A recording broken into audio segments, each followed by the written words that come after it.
Double.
Double. Double.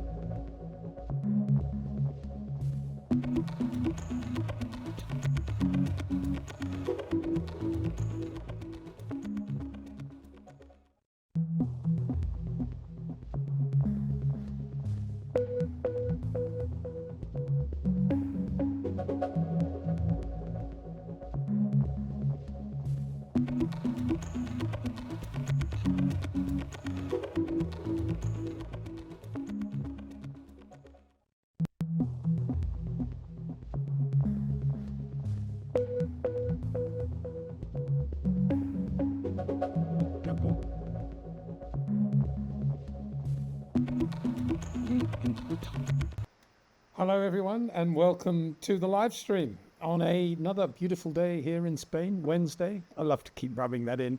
Wherever you are in the world, welcome to the live stream, whatever time zone you're in. I hope you enjoy the show. And if you're watching or listening to this retrospectively, have no fear. We will always answer your questions as best we can, and you can kind of relive the moment.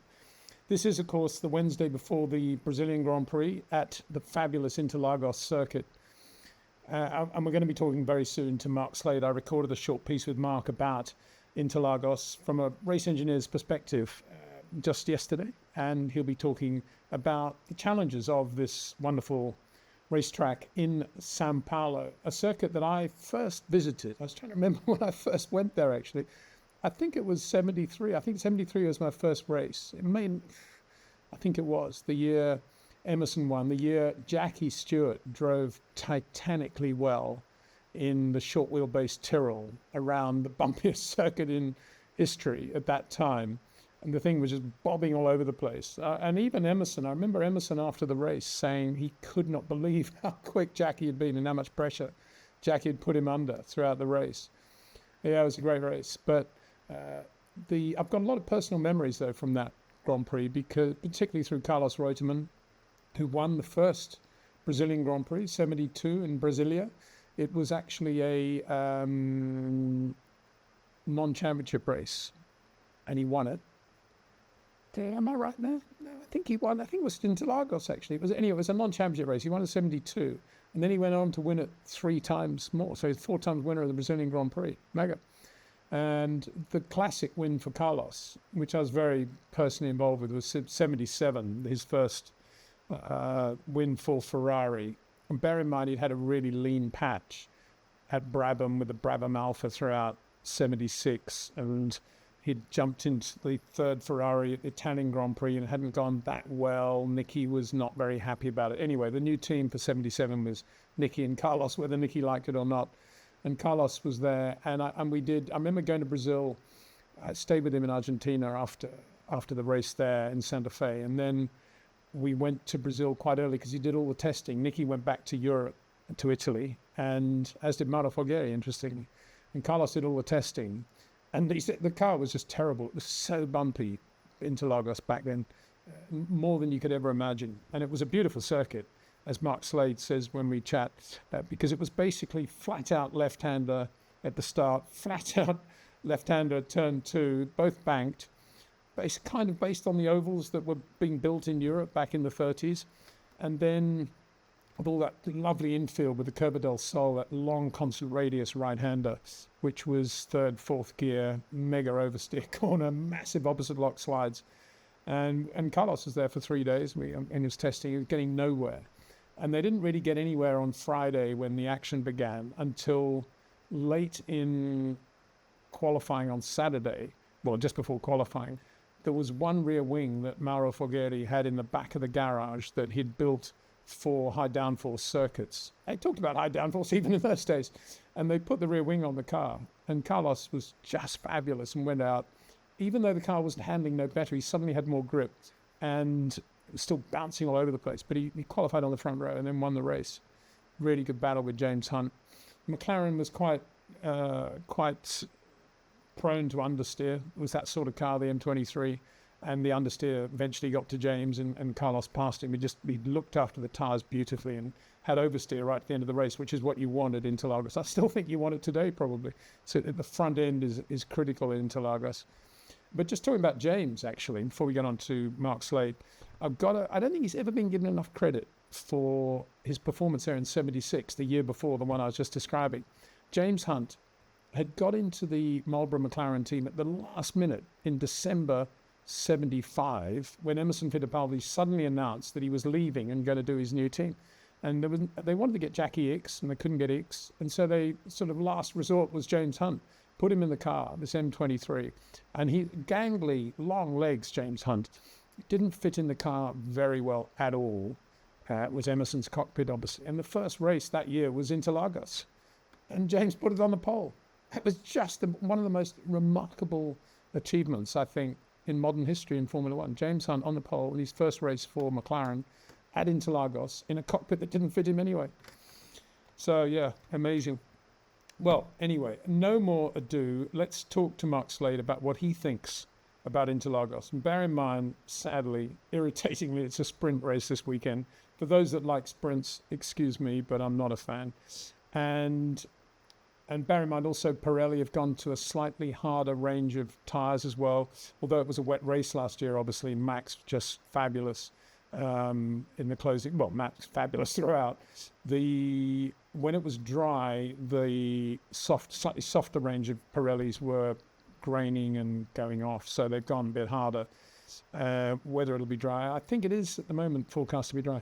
Anyway, I sat down with Mark, and it's only a 7-minute chat, so just have a look at this and what he thinks about Interlagos. It's a fabulous circuit. It's again different to the previous one. You've got some altitude, but not as much as, obviously nothing like as much as the effect in Mexico. You haven't got the ultimate high speed or the variation in speed in a sequence of corners that you have in Mexico in Sector 2. So you're dealing with more medium speed corners, really. Turn 2 is particularly important circuit leading on to through Turn 3, which is effectively flat down the long straight. Turn coming up the infield, where they come up the sort of curving right-hander into a tight right corner. That's a tricky one.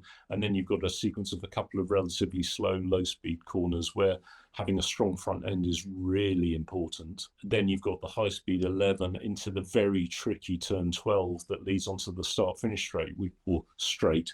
It's a long curving straight. Turn 12 is probably the most important corner on the circuit, and it's a sort of medium-speed corner, which you would think the McLarens would be well suited to.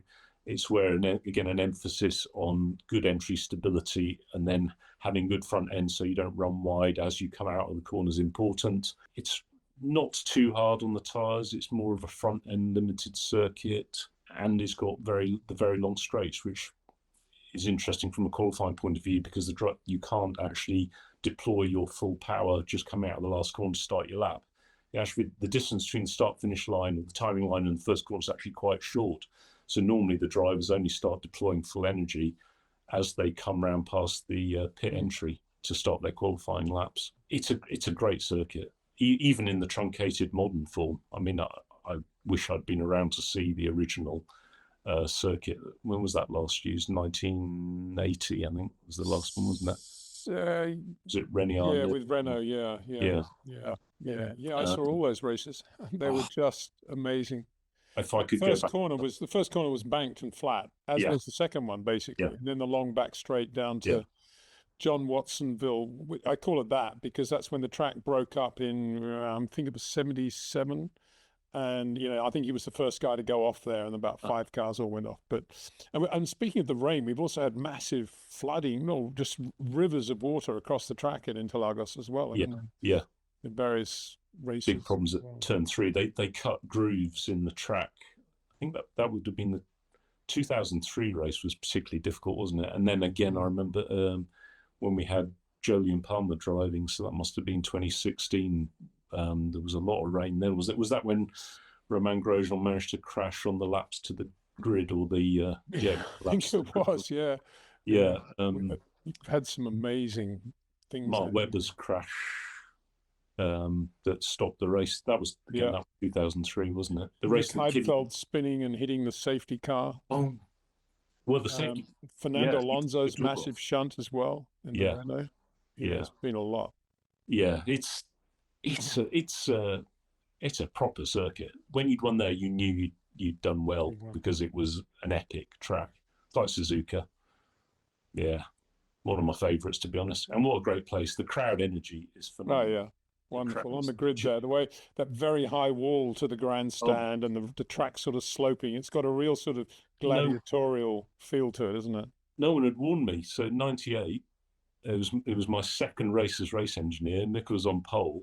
And I got to the grid. Well, I got to go to the grid and realised I had to climb down this wall. And there were just footholes in the wall. There wasn't even any steps or anything. It was absolutely terrifying. And the thought of having to get back up there before the cars had come round again was that really got my heart going. But they put sort of steps there now, so it's a little bit easier. But yeah, heck of a track. I mean, a difficult combination of you have to decide where to set your downforce level because Sector 2 requires high downforce, but obviously Sectors 1 and Sector 3 are effectively low downforce. So you can do the same lap time with 2 quite different cars, but come the race, you're not going to overtake in Sector 2. And so if you don't have the high speed, you have speed capability, you're going to struggle. Although, having said that, you need to get out of turn 12 and turn 2 well. So you take too much downforce off the car, you start to struggle in those corners. So that's an interesting challenge. Especially if it's a sprint weekend, you've got no time to set the car up anyway. Yes, absolutely. Remember Lewis's epic performance there in 21. Yeah. I think that was peak Lewis, wasn't it? The best things I've ever seen. He should have got double points really that weekend. He should have. If anybody deserved double points, it was Lewis. Yeah, absolutely. Anyway, Mark, thank you so much. Been so generous with your time. Thank you so much. Brilliant stuff. Mark Slade, big thanks to Mark, who won that race twice with Mika Häkkinen in the McLaren days, and actually won it briefly in 2003 with Kimi. But then of course Kimi lost the win to Giancarlo Fisichella because there was some mix-up over pit stops and stuff, and the cessation of the race, and eventually Fizzy got the trophy at Imola, I think it was. Bizarre. I was actually doing the interviews after that race, and at the time you thought, well, Kimi's the winner. There was a bit of doubt, I have to say. Even then we were all a little bit dubious about it all. Anyway, Mark had that win, that third win, for a little bit of time. A big thanks also to AMG Mercedes Petronas for that map. They do good circuit maps every Grand Prix for the media, and that's a good example of it. So big thanks to them for looking after us that way. Interlagos is a great place, and São Paulo itself is a city of some notoriety and interest as well, obviously associated very much with Ayrton, but also with Emerson as well. And Emerson really was Emerson Fittipaldi was the forefather of everything we have today to do with Brazilian motorsport. Without Emerson and the Fittipaldi family, his dad and also Wilson, obviously, then we wouldn't have. I don't believe we'd have motor racing as it is in Brazil. So yeah, we should always remember their contribution to everything. Right, now, with no more ado, let's get on with your questions, because ultimately it's you guys who are really the stars of the show, and literally without you, wouldn't have a show. So thank you very much again for everybody who goes along with, who watches the live stream and takes part. And if you haven't done that so far, please feel free to do so, because, you know, it's your chance to ask any question you want. I can't promise to be able to answer it accurately or even answer it at all, but I can usually find somebody who can at some point, and equally I can have a shot at some of the stuff. Just on that point, actually, one of the questions last week was about rally drivers that could have been good in motor racing in Formula One, and two obvious ones that I left out were Henri Toivonen, who was unbelievably quick in Formula 3 and undoubtedly had the talent to make Formula One. Sadly, lost his life in a Group B rally shunt. And then also Sebastian Loeb. I would say if Jean Todt hadn't been so, well, it wasn't as Jean Todt, it's probably the Le Mans organisers, hadn't been so picky and difficult when Loeb wanted to make the switch to motor racing and do Le Mans properly, I think he could have then gone on to a great motor racing career. But because they've faffed on about, you know, super licenses and everything, it didn't really happen for him. But undoubted talent. And I guess Walter Roll is another. Had he been born into a different way of life, he could have been a sensational racing driver as well. And indeed, he was a great racing driver, but he could have been even, you know, he could have been in single-seaters. Anyway, just three more to throw into the mix on that one. So, yeah, first question is from Jez James, 2415. Hi, Peter. I watched an unedited version of the 92 Monaco Grand Prix. You mean just the race, not the full race, and couldn't believe the state of Nigel trying to stand upright on the podium. Continue. Let's have a look, see what. Yeah, I remember that. Well, I was there, obviously. And wondered how our Nigel could get in such a state when the winner, Senna, seemed in a fine condition, being the one who was on clapped out tyres and said it was like driving on ice.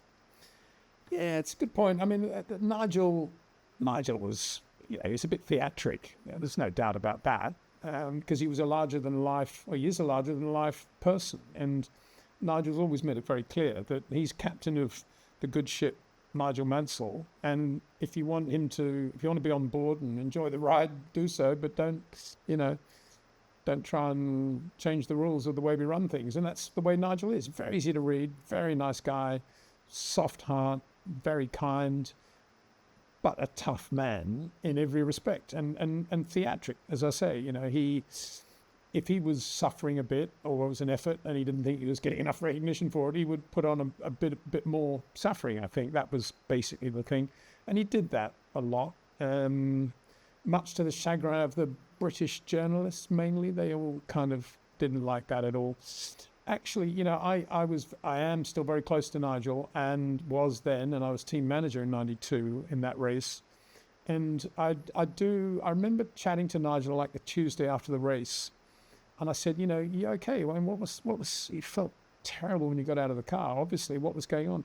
And you know, in the calm of my office, he said, well, you know, pinched nerve, and that wasn't unusual with Nigel. And I think we should give him a bit of credit for that, or not knock him as much, because bear in mind, his formative years were in a time when motor racing was very dangerous, and if you went off, chances were you're going to hit something, and therefore you're going to hurt yourself, because the cars weren't. It was before carbon in many of Nigel's accidents, and certainly some of the monocoques in which he was sitting weren't that strong. So bear in mind, he broke his neck in '77, he broke it again in '79. He did something to the small of his back in '87. He broke his wrist in '82. And around Monaco, he pinched a nerve somewhere, on a curb somewhere. He pinched a nerve.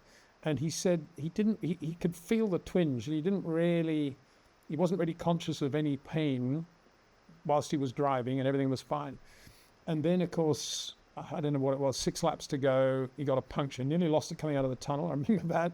He got a puncture, and I think we did a pretty good job in the pit stop, but the problem was the pit lane was absolutely packed. I remember it as if it was yesterday. Policing of the pit lane wasn't very good. Monaco was considered to be a race on its own, so it wasn't defined into this is the working lane, this is the intermediate lane, this is the fast lane. There wasn't enough room for all that in terms of the pit lane thing. It was just lots of people, and then the car would come in. And we lost probably, I don't know, 3 or 4 seconds because of people everywhere, and Nigel having to dodge people and then having to clear the path for him to get out. The whole thing was a mess. Nobody was expecting it, of course. Everyone was getting ready for the celebration and the podium and all that stuff. And suddenly the whole thing changed. And Nigel came in, and when he rejoined, he was about, the race in the bag, and he just won every race before that. And all of a sudden, the whole thing changed, and he was 5 seconds behind Senna. And we all knew, and Nigel knew, there was absolutely no way he was going to be able to overtake Senna. But he also knew that the sooner he caught Senna and filled his mirrors, the more possibility maybe of Senna making a mistake. Maybe. Very unlikely, but if he's in the mirrors, there's more chance he's going to make a mistake if he's 5 lengths behind. So Nigel drove absolutely flat out on new tyres. He was like 2 seconds quicker than anyone had gone in the race, as he would be on those tyres, but nonetheless, flat out. Caught Senna very, very quickly and was then all over him. And I remember reading one of the reports afterwards, probably the last report I ever read, I think, where the journalist, who shall remain nameless, said, Nigel was, for show, was darting either side, but there was no way the great Senna was ever going to make a mistake and all this. Well, he wasn't doing it for show. He was doing it because that's the only way you could maybe push the guy in front to make a mistake. He was trying to fill his mirrors, which was the correct thing to do.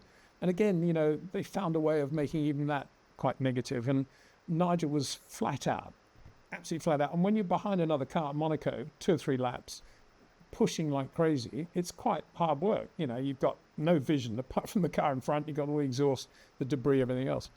And so he crossed the line and got out of the car. And at that moment, I remember him saying, I got out. And as soon as I moved, I felt my whole back just go. Just like there was a nerve in the back that just went like that.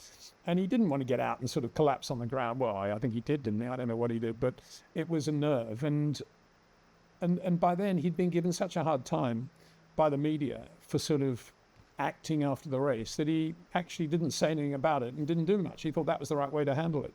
But he still got a lot of criticism for looking as tired as he was. And you say Senna looked great. Well, of course he did, because he was cruising around in P2 and then he was cruising around in P1. Yeah, the tyres were on ice, but what do you do on ice? You just drive on throttle and you're nice and gentle, and everything was easy for Senna. Not easy. It was not easy at all. That's the wrong word. It was calm, is the right way.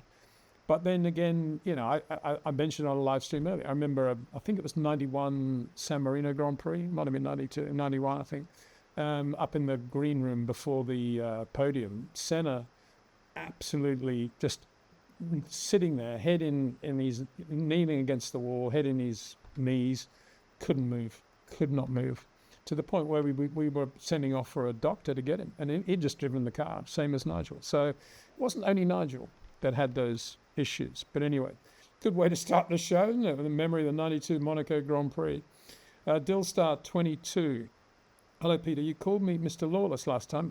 Just for reference. I'm Ahmediol. Sorry about that. I don't know. I think it's because last time I wasn't very good at bringing up the question about which I was talking. So I made a mental point of trying to do that correctly today. Who do you think will improve next year driver-wise? Who will make another step forward in their driving career?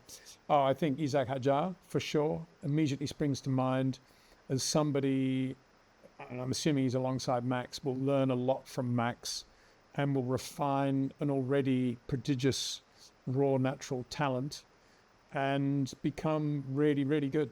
Really good. So I think he's one to watch for sure on that. I think Oliver Behrman as well. He's definitely able to learn and to listen, and he doesn't think that he knows it all. Thanks, I think, a lot to the tutelage of Chuck Clear in the Ferrari Academy. I think he's got a very good brain, and he's quite open to criticism, which is a very good thing. Who else will improve next year? That's a good question, isn't it? Who will improve? You've got to say Max will improve, because Max always improves. He's a very self-critical driver, and he's a better driver now than he was last year, and that goes for the year before. And what areas will that be? Who knows? 26 is such a open question at the moment in terms of the cars and the power units and how the cars are going to be and how you use the DRS and all the rest of it, the active aero. Very difficult to predict, but there'll be areas in which Max will be picking up his socks for sure. And Lewis is another, I think. Assuming he continues, I think Lewis will continues to race, that is. I think Lewis will continue to improve. He's on a bit of a path now, and I think he'll probably continue on this path at the moment, and then over the winter I think it'll be quite good for him, and I think he'll improve quite a lot going into 26 as well. So there are three. I think there'll be plenty of others, but that's interesting enough to be carrying on with, I think. This is from Arshad Chowdhury, 5062. Hi there. Hi, Mr. Windsor. Colin Cowdrey here. Well, thanks for remembering that. I actually found a picture of the oval about which I was speaking last week at my school, where Colin Cowdrey hit those amazing cover drives with his sleeves rolled halfway up his arms. Watch Mr. Wilson's old videos. Why does he use the front-wheel drive Astra to time and train drivers? Your explanations and insights made Formula One and motorsports greatly enjoyable. Thank you. Well, he doesn't anymore. He uses Fords. I think he uses the Ford Puma of the type, basis of the type that's used in the WRC by Gregoire Munster and Josh McLaren. But and whether it's front or rear wheel drive doesn't really worry Rob that much, because you can induce understeer or oversteer with weight transfer on both of them. And the other point, he always likes to make sure that it is a manual transmission car, because he wants drivers, thinks that drivers, and believes that all great drivers should have a feel for the seamlessness of driving well, whether it's lumps under braking, whether it's release of the brake pedal pressure, whether it's clutch and gear change work. All those things combine together to produce a harmonious whole. And I think he's right. I think he's really right about that. If you don't have that feel for the harmonious whole, which I think Ayrton Senna did, and he'd never used that phraseology, probably had much better words for it than I. But Senna always, to me, always spoke about wanting to feel a complete part of the car, and everything had to happen in the right way and had to feel as if it was in the right order. That's why he never missed downshifts when he was changing down, for example. And Rob is the same. You know, everything, Rob's philosophy is for everything to be very, very calm, and for all the inputs to be, the rate of inputs to be exactly commensurate with the rate of the forces that are taking place around the car. And so that's it. Road cars are definitely good enough to do the job, in Rob's opinion, and therefore I think in the opinion of all of us, because he's done enough work on it by now.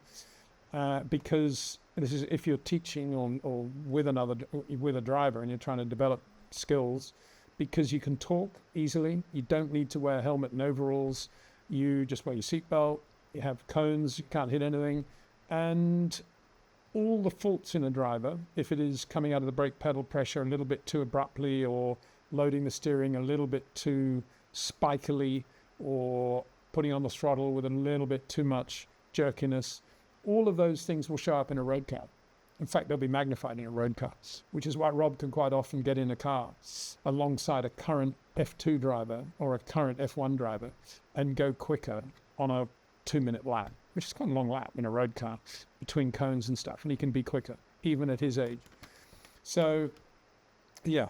And whether it's he's with Ford now, which he's very happy with, and Ford UK do a great job with him. But he was, he used, I think he did have a deal with Vauxhall for a while. And there was that Astra. But before that, it was rental cars really. And it could be anything, so long as it was a manual transmission and half reasonable. But just to repeat the point I made a couple of shows ago, there have been drivers that have said, oh, this is great, but we need to be in a much quicker car, really, to get a real feel for what we're doing. And Rob tries to dissuade them of that, but nonetheless, they sometimes turn up at the next one with some car they've borrowed from a mate or from a factory or from whatever, and it's it's an M3 or it's something super quick. And sure enough, the diff goes after 25 laps or something else goes. And anyway, they don't learn anything more, because all the things that you can learn in a normal road car anyway. So that's why, when when you often see press releases from, Koidstream, say Yuki Tsunoda or Liam Lawson or some of these guys saying, oh, you've been working really hard during the August break or over the Christmas break or whatever it is, going to the gym every day, going to the sim. What they never talk about is what the work they've actually been doing in road cars, in closed circuit environments, working on their faults. Like, they're a bit too aggressive with the initial turn-in or with the initial brake pedal pressure, or they're turning in a little bit too late and they're trying to get the feel for the car if they can get in a little bit earlier. You never see that. Another question from Mr. Chowdhury. Where do you see the balance between sustainability and performance going? Will Formula One ever feel comfortable being slower for the planet's sake?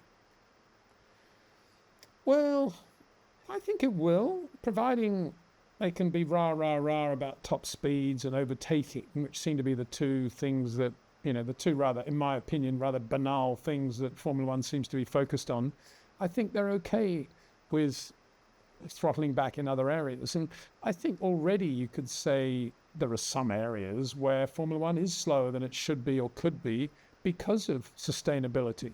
I mean, let's face it, the reason we have hybrid engines is not because anybody at the FIA or in Bernie's office or anywhere else thought that they would be more spectacular, produce a better noise, and would be more reliable and cheaper than V8s or V10s.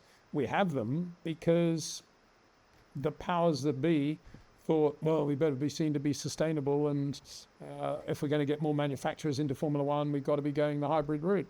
So already it's kind of, happening, isn't it? So we could have quite a lot of. I'm suddenly looking at the next question. Actually, so we could have more sustainable. Well, we're going to 50% electrification, aren't we? And you will say it may not be slower because they're going to higher top speeds with the active arrow and all that stuff and push to pulse. But at the same time, it's not as quick as it could be if we just let it go unharnessed with, other types of engines.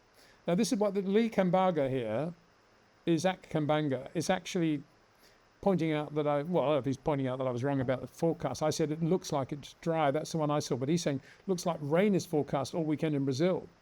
What is your take if it's raining? Do you think the FIA will let them race like last year? Well, that's the first thing, isn't it? And we talked a little bit about that. And I talked a little bit about that with Mark, about the wet in Brazil. It's known for flooding.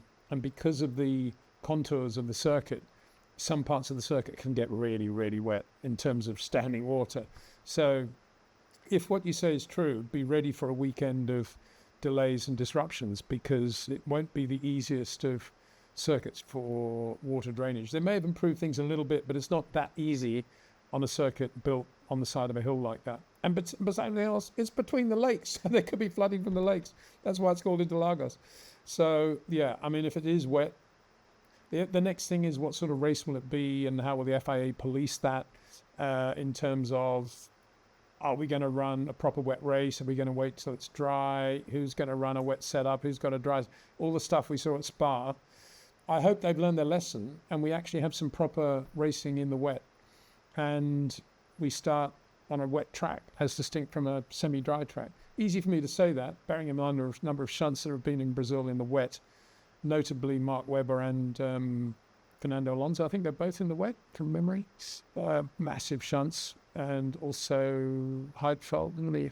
Of course, ends up some great wet Heidfeld when he hit the safety car. Had some very good wet races in Brazil, though.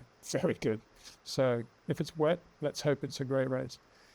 Sarah Sherman, Peter, have you watched the Grand Tours tribute to Jim Clark? Richard Hammond drives all his championship-winning cars, talks to his mechanics. It was emotional to watch. Are you going to get your views? No, I haven't, I'm afraid. No. No, I haven't. I've got my own memories of Jimmy and my own understanding of his career and how he was as a person. So, maybe because my brain's not big enough to cope with it, I tend not to sort of want to read what other people think about things like Jim Clark, because I've just got my own thing. I don't need to know what other people think about it. Maybe sounds arrogant, but I would find it would probably dilute the way I feel if I knew that. And it kind of works. It doesn't work for me. It's kind of the same for me. I was watching, all these I've never watched Drive to Survive, as I think people probably know. And I've often asked myself, why don't I watch Drive to Survive? And I'm kind of scared to watch it in a way because I've got too many bad experiences in other genres. And a good one is golf, where they're starting to do the same thing. And you see behind the scenes sort of reality TV of the golfers who are trying to qualify to get their card for next year. Or indeed about movies when you see bloopers or what actors thought about the film 5 years on, all that behind the scenes stuff. And every time I go down that path, I'm always disappointed. And I'm always slightly less enthusiastic about the subject because I don't want to know that. I want to keep my own picture of what it is and why I love it and why I enjoyed that. I don't need all that other stuff to come in and take it away. I don't know if that makes sense or not. I've always been like that. As a journalist, I was always living my own view of Formula One. I had friends in Formula One, whether they be drivers, mechanics, engineers, designers, team owners, whatever. And that was my world. And I didn't really need to know what other people thought about my world because that was my world. And it's the same with Jim Clark. The Jim Clark I know, I'm sure, is not the same Jim Clark, with respect, that Richard Hammond was talking about, I suspect. And yeah, and Jimmy's mechanics, I think I know them all pretty well, and I think I've spoken to most of them a lot and keep in touch with them too. Beaky Sims, very good example. Bob Dance, another. So anyway, thanks for mentioning it. I'm not in any way dissing it, and I'm glad that somebody out there is doing something. But no, I didn't see it. Sarosh Sermon, Peter, cricket question. I always enjoyed watching Mark Wall bat more than Steve because of his touch, like Lando, truly. That's interesting. And from Australia, I always found Ian Chappell a joy to listen to. Well, it's interesting, isn't it? I always loved Steve Waugh's rather more aggressive's the wrong word. He was slightly more brutal with the bat, wasn't he? But I love that stoic approach of Steve Waugh, and he was so good at everything he did.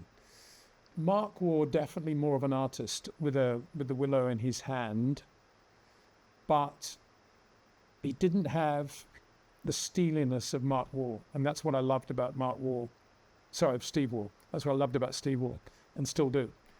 And as for commentators, yeah, I mean, Richie Benno is still the doyen of Australian commentators for me. Alan McGilvray as well. And I think Jim Maxwell does a very good job today as a sort of in the path of Alan McGilvray. Yeah, Ian Chappell, yeah, very good. Unbelievably broad Australian accent he's got in it. Yeah, well.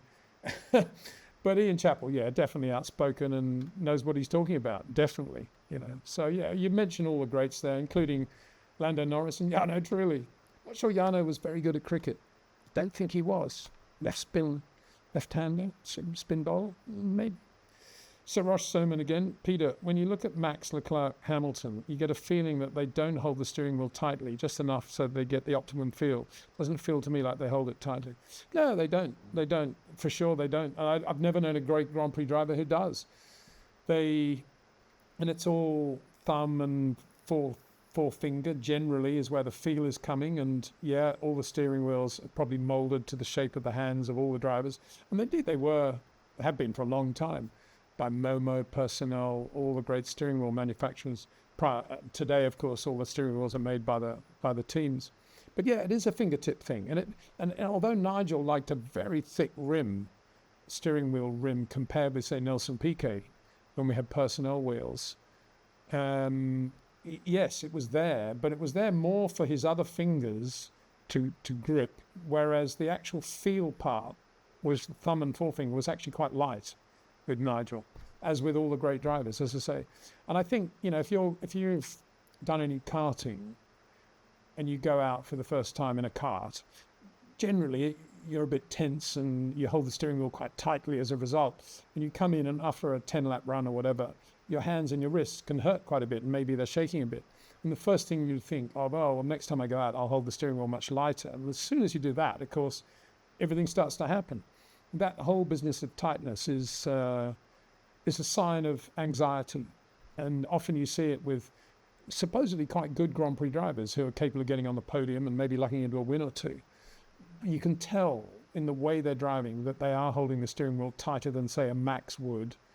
And generally, this is a general comment, not for all, but generally speaking, those are the sorts of drivers that when they're getting into a really difficult part of a lap, probably high speed where there's potentially an instability at the rear, you start to see a little bit of shadow boxing coming in where they're starting to make steering wheel movements that are not actually real in terms of the forces on the car. They're just sort of doing that, sort of getting ready for the slide sort of thing, which you'd never see a Max or Lewis or a Charles doing. They're always just like that.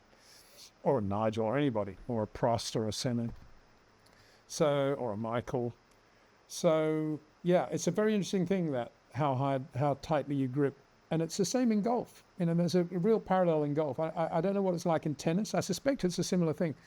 That in golf, you hold the grip at about the level that you would squeeze a tube of toothpaste. It's about that. It's never tight. There's always a bit of softness in there. And I suspect I don't know what it's like that from tennis. You'd imagine they're gripping it really tightly, but I guess they're probably not. At the top level, they're probably not. You know, they've got the arm muscle, everything else. Obviously, it needs to be correct, but it shouldn't be over tight. And that's the thing. That's the beauty of a great Grand Prix driver. He's not over tight on anything, on footwork or handwork. Vicky 1490. Hello, Peter. Which comeback do you think is better? Kimi 07 or Max 25 if he wins? Well, I mean, Kimi's was a bit enforced and, you know, he kind of had enough and, well, he hated Formula One, didn't he? I mean, I've told that story of standing there at São Paulo after a Brazilian Grand Prix, looking down at some party that was going on. I was standing next to Kimi when this sort of thing, looking down, 3 a.m. or whatever, and he looks at me and says, "I hate Formula One." Brilliant. And then he came back and he did really well. I mean, that's the point. Yeah, we shouldn't ever forget that. And, you know, Mark Slade has spoken about that as well and how good Kimi was. It wasn't the same Kimi, though, you've got to say. So Max's comeback, if it happens in 25, well, it is happening. Whether it has a result is another matter. But at the comeback that Max is making now with Red Bull, in harness with Red Bull, because of all the good work they've done this year, will be, if he wins the championship, it will be the greatest comeback, in my opinion, in the history of Formula One. You can't mince words about that. That's how mammoth his task is, actually.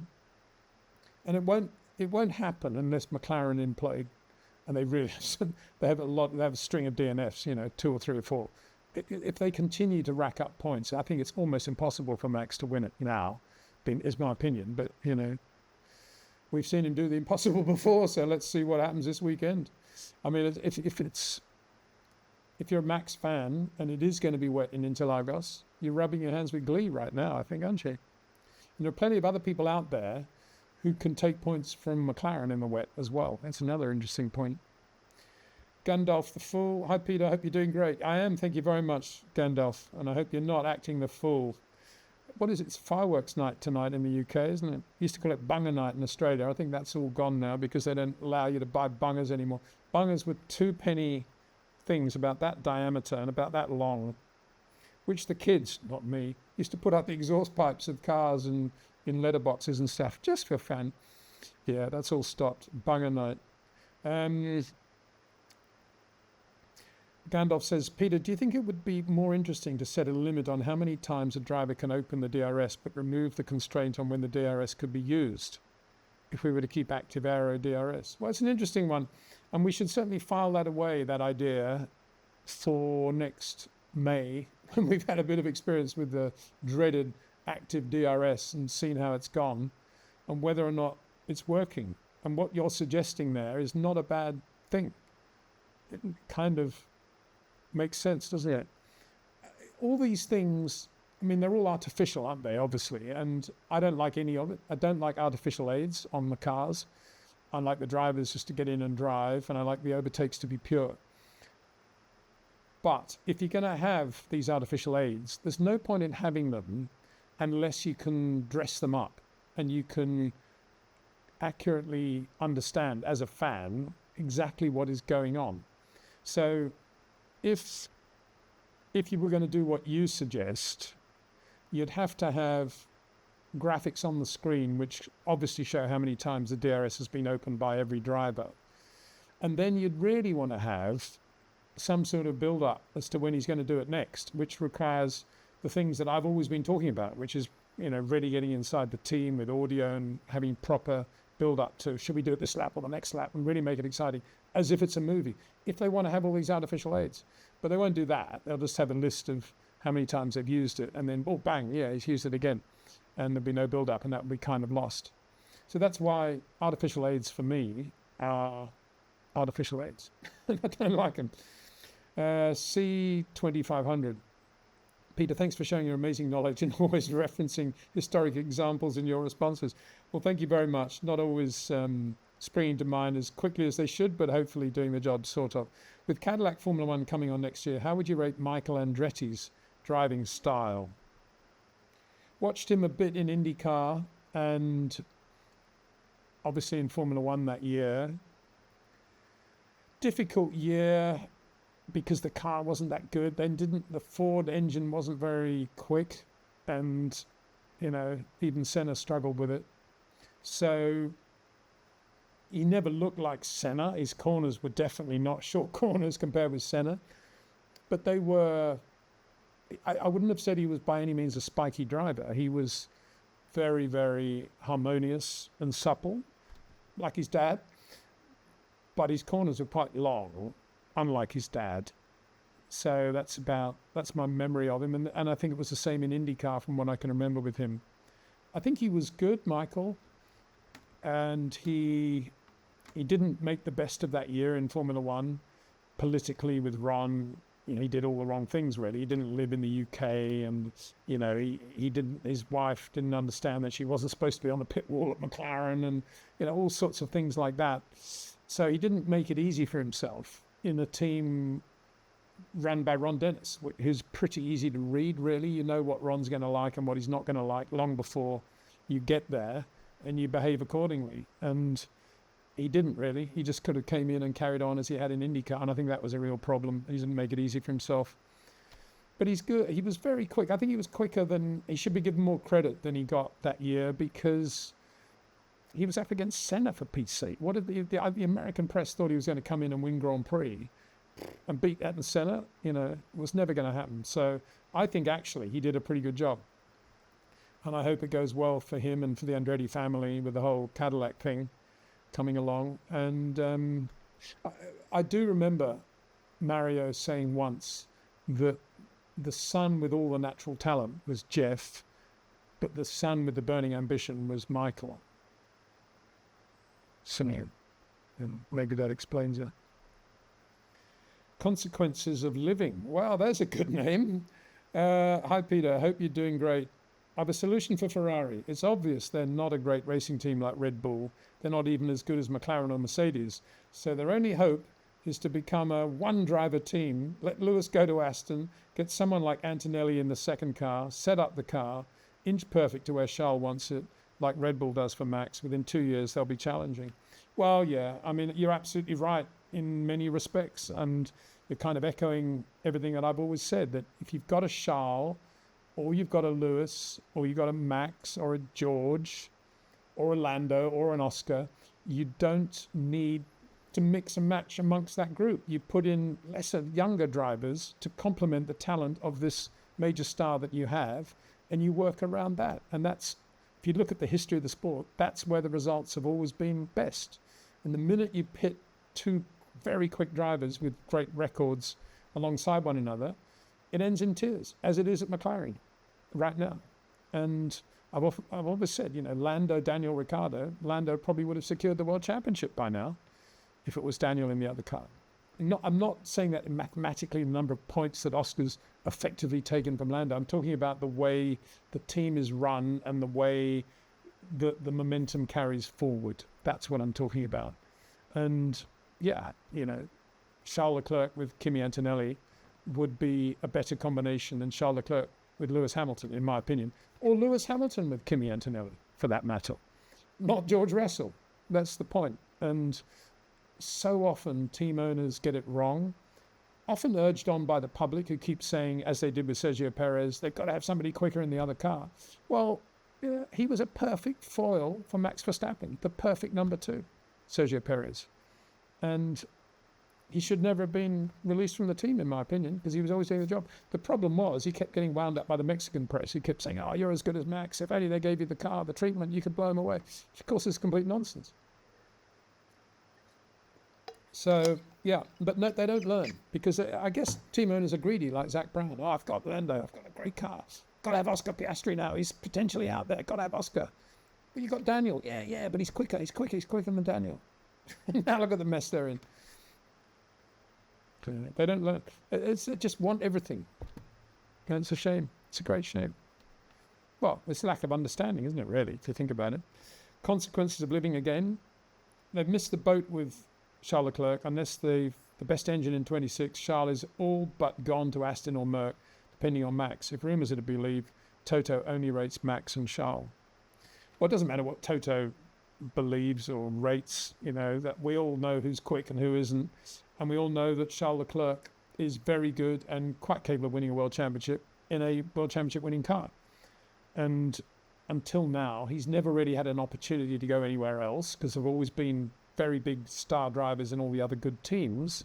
But things may change in 26 onwards.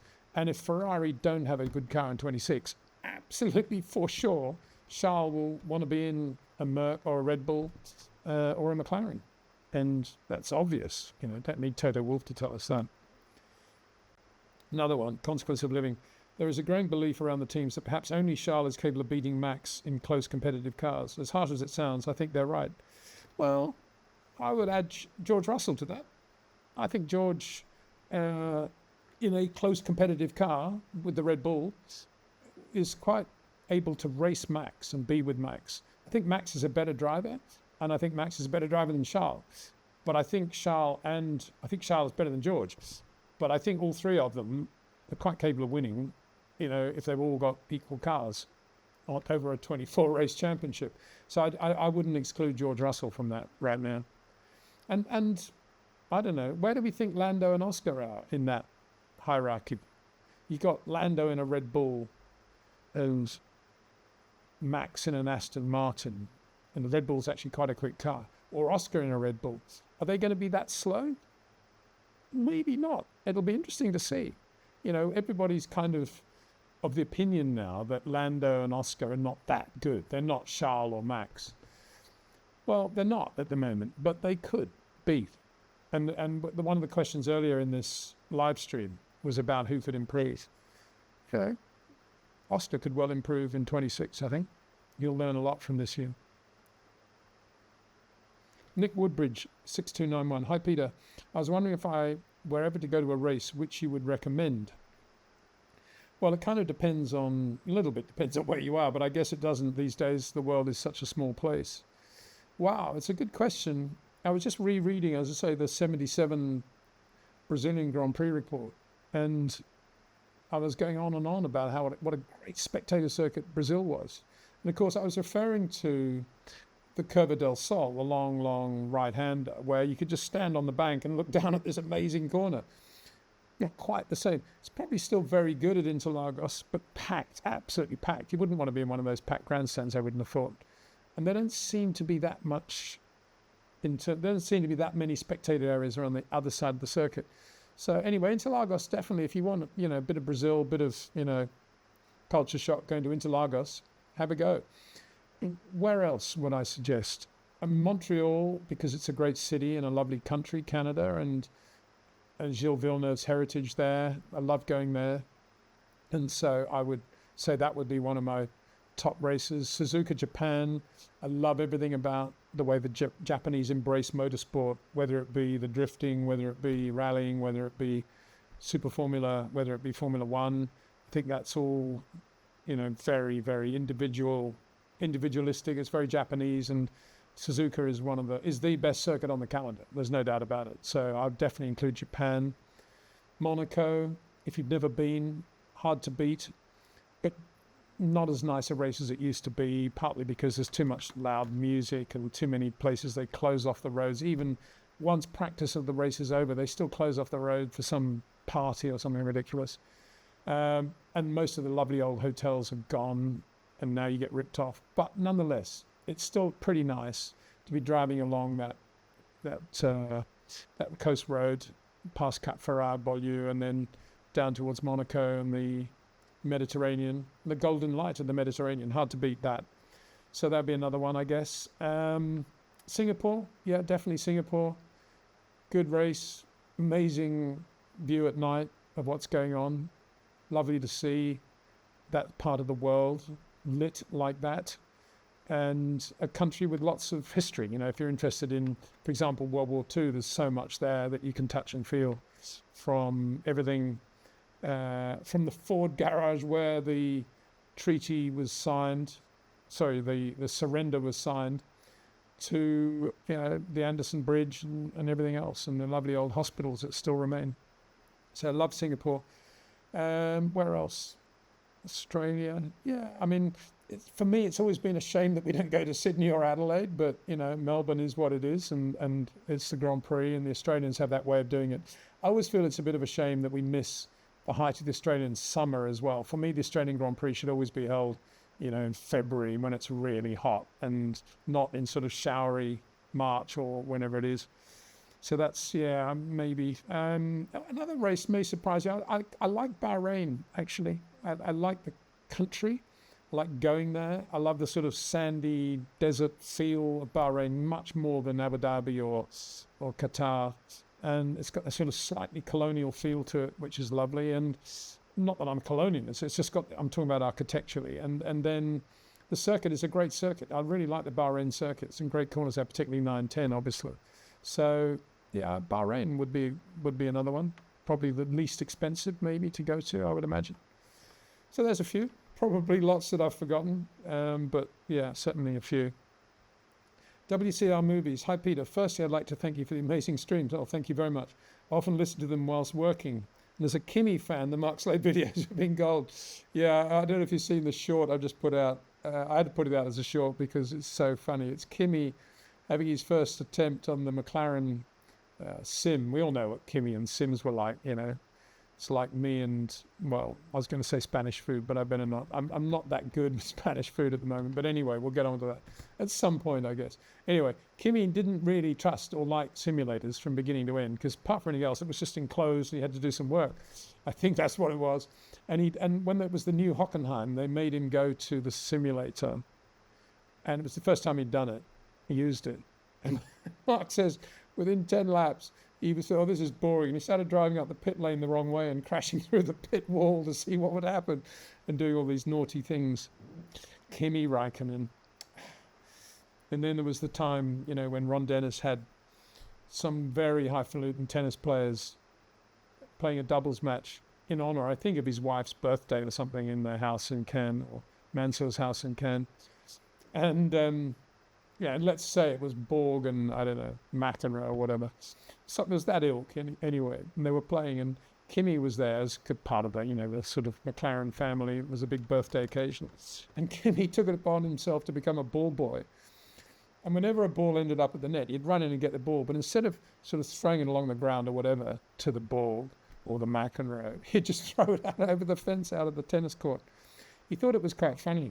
Everybody did the first time, but I think 14th time they all got a bit annoyed about it. Yeah, we all love Kimi, don't we? WCR Movies.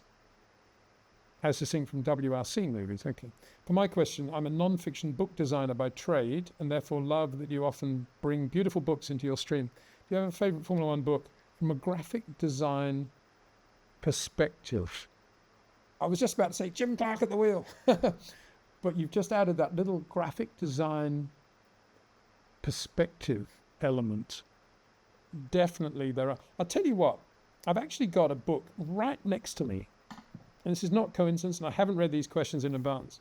I had this book here because it's an enormous book, and I needed it because I had a laptop or I had my iPad here, and I need a bit of height. But I've got this book here called, quite just simply, 1965, which is... it's about 1965 motor racing, but it's the works of DPPI, the great French motor racing photographic agency. and I'm just opening it at random now. And I love this book. Apart from anything else, I love 1965. And there's, for example, just a piece on Jean-Pierre Beltoise, beautifully laid out, English and French, and all in bangs, hits the mic, all in black and white. But here's, for example, here's pictures in Le Mans 65. You get the gist of what this book's all about. It's absolutely beautiful. And so I would say, that book, I can go after this live stream, I'll go and sit in the sun out there, and I can have this book on my lap, and 2 hours will have passed in the space of 5 minutes just looking at it. It's so 5 minutes will pass in the space of 2 hours, or is it the other way around? Anyway, time will pass very quickly because I love reading the book. That's what I'm trying to say. And so I would say 65, DPPA. And I love 65 because, like every year, there were some terrible things going on in the world. But there were also some, Vietnam, racial unrest. But it was also a very safe year in Formula One. As far as I know and can remember, nobody was killed in Formula One in 65. And that was the year Jimmy won the Formula One World Championship and the Indianapolis 500 in the same year, and lots of other championships and races as well.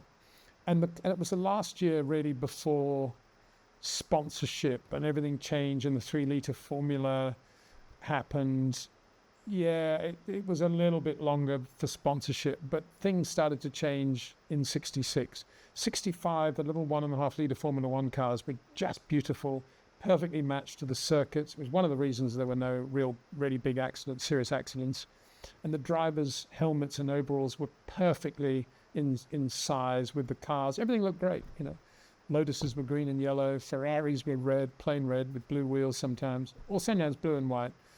Everything was just wonderful. Anyway, I love 65. When this book came out, I thought, I got to get that. There's a lot of really nice rallying stuff in there as well, French rallying stuff, Ford France, all of which engenders memories of that wonderful film, Un homme et une femme, when a man and a woman, when they do a lot of filming at McLaren, and the star is a Ford France driver driving a Mustang in the Monte Carlo rally, but he also tests a GT40 and a Formula 3 Brabham, and all beautiful stuff.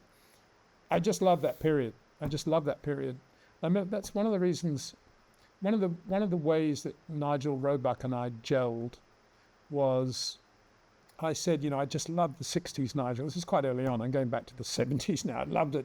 But in the 60s, I loved motor racing then the way it was, even then. And Nigel said, I'm a 50s guy. And I knew nothing about the 50s. And everything I hopefully know about the 50s, basically I know from Nigel Roebuck and the pictures he's painted of how motor racing was in the 50s. And I understand completely why he loves the 50s as well. Anyway, thanks for that question. What a sidetrack. Alessandra Durango, 2766. Hi, Peter. It looks like Lando and Oscar are not using the same front suspension spec. Lando has an upgrade on his car that Oscar chose not to adopt, and it seems to suit Lando's driving quite well. Well, this is what Mark Slade's been talking about with the rising rate. And it does, I'm not sure whether it's as simple as that, and I don't think Oscar's, in his own mind, this is my understanding, doesn't feel the car is any worse or slower, but can't understand why he's not quicker. And we talk about that a lot in one of the videos, I think it's out now actually, I did with Mark, specifically about that point. So it's quite a lot that we could go. Have a look at that. It's on the channel right now. I think it's called, what's new in Oscar's toolbox, it's called. Because as we know, he's got a new toolbox as a result of driving on low grip surfaces like Mexico. Quite what that means and how many tools they've been withholding from him, we don't know. There's a bit of a suggestion out there among the cognoscenti that they're talking about brake throttle overlap.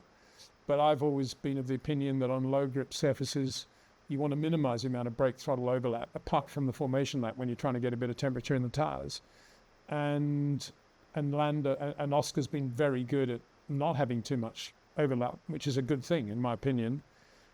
And Mark suggests it's really more about the use of the engine braking effect. And so it's worth watching that video to get those details. From the same guy, Alessandro Darango, do you think that could be the explanation of the gap between the two? Well, as I said, read that, look at that video. I don't think it is myself. I think it's more I think it's Oscar more lost with the overlap from Lando's telemetry and not driving as the free and easy young Australian who came in and just loved everything about the car and loved the experience that he had and the opportunity that he had. He needs to go back to that mindset and not be the professional consumer of data and telemetry that presumably McLaren and cloned him into being. I think he needs to be a surfer, not a racing driver at the moment, and he'll be a much better racing driver as a result. Easy to say that. That's just my opinion. He is an Australian. He's a very cool, laconic Australian. He doesn't need all this stuff. Doesn't need more tools in the toolbox. So there might be a screw in there. Hello, Peter. I've been having a lot of fun watching classic 90s and 2000s Le Mans and Daytona races. What's your all-time favorite sports car prototype? Well, I love the Peugeots that won Le Mans, designed by Enrico Scalabroni when Jean Todt was running them. I thought that was a great car, and Scalabroni did a brilliant job with that, credited for it.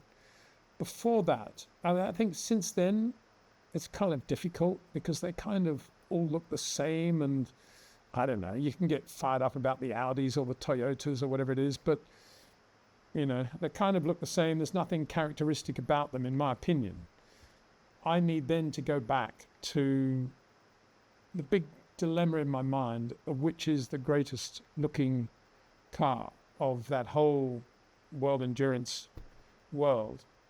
Is it the Mark II Ford GT40? No, so let's say the Mark IV GT40 67, or is it its 67 Ferrari counterpoint, the Ferrari 330p Coupe, P4 Coupe?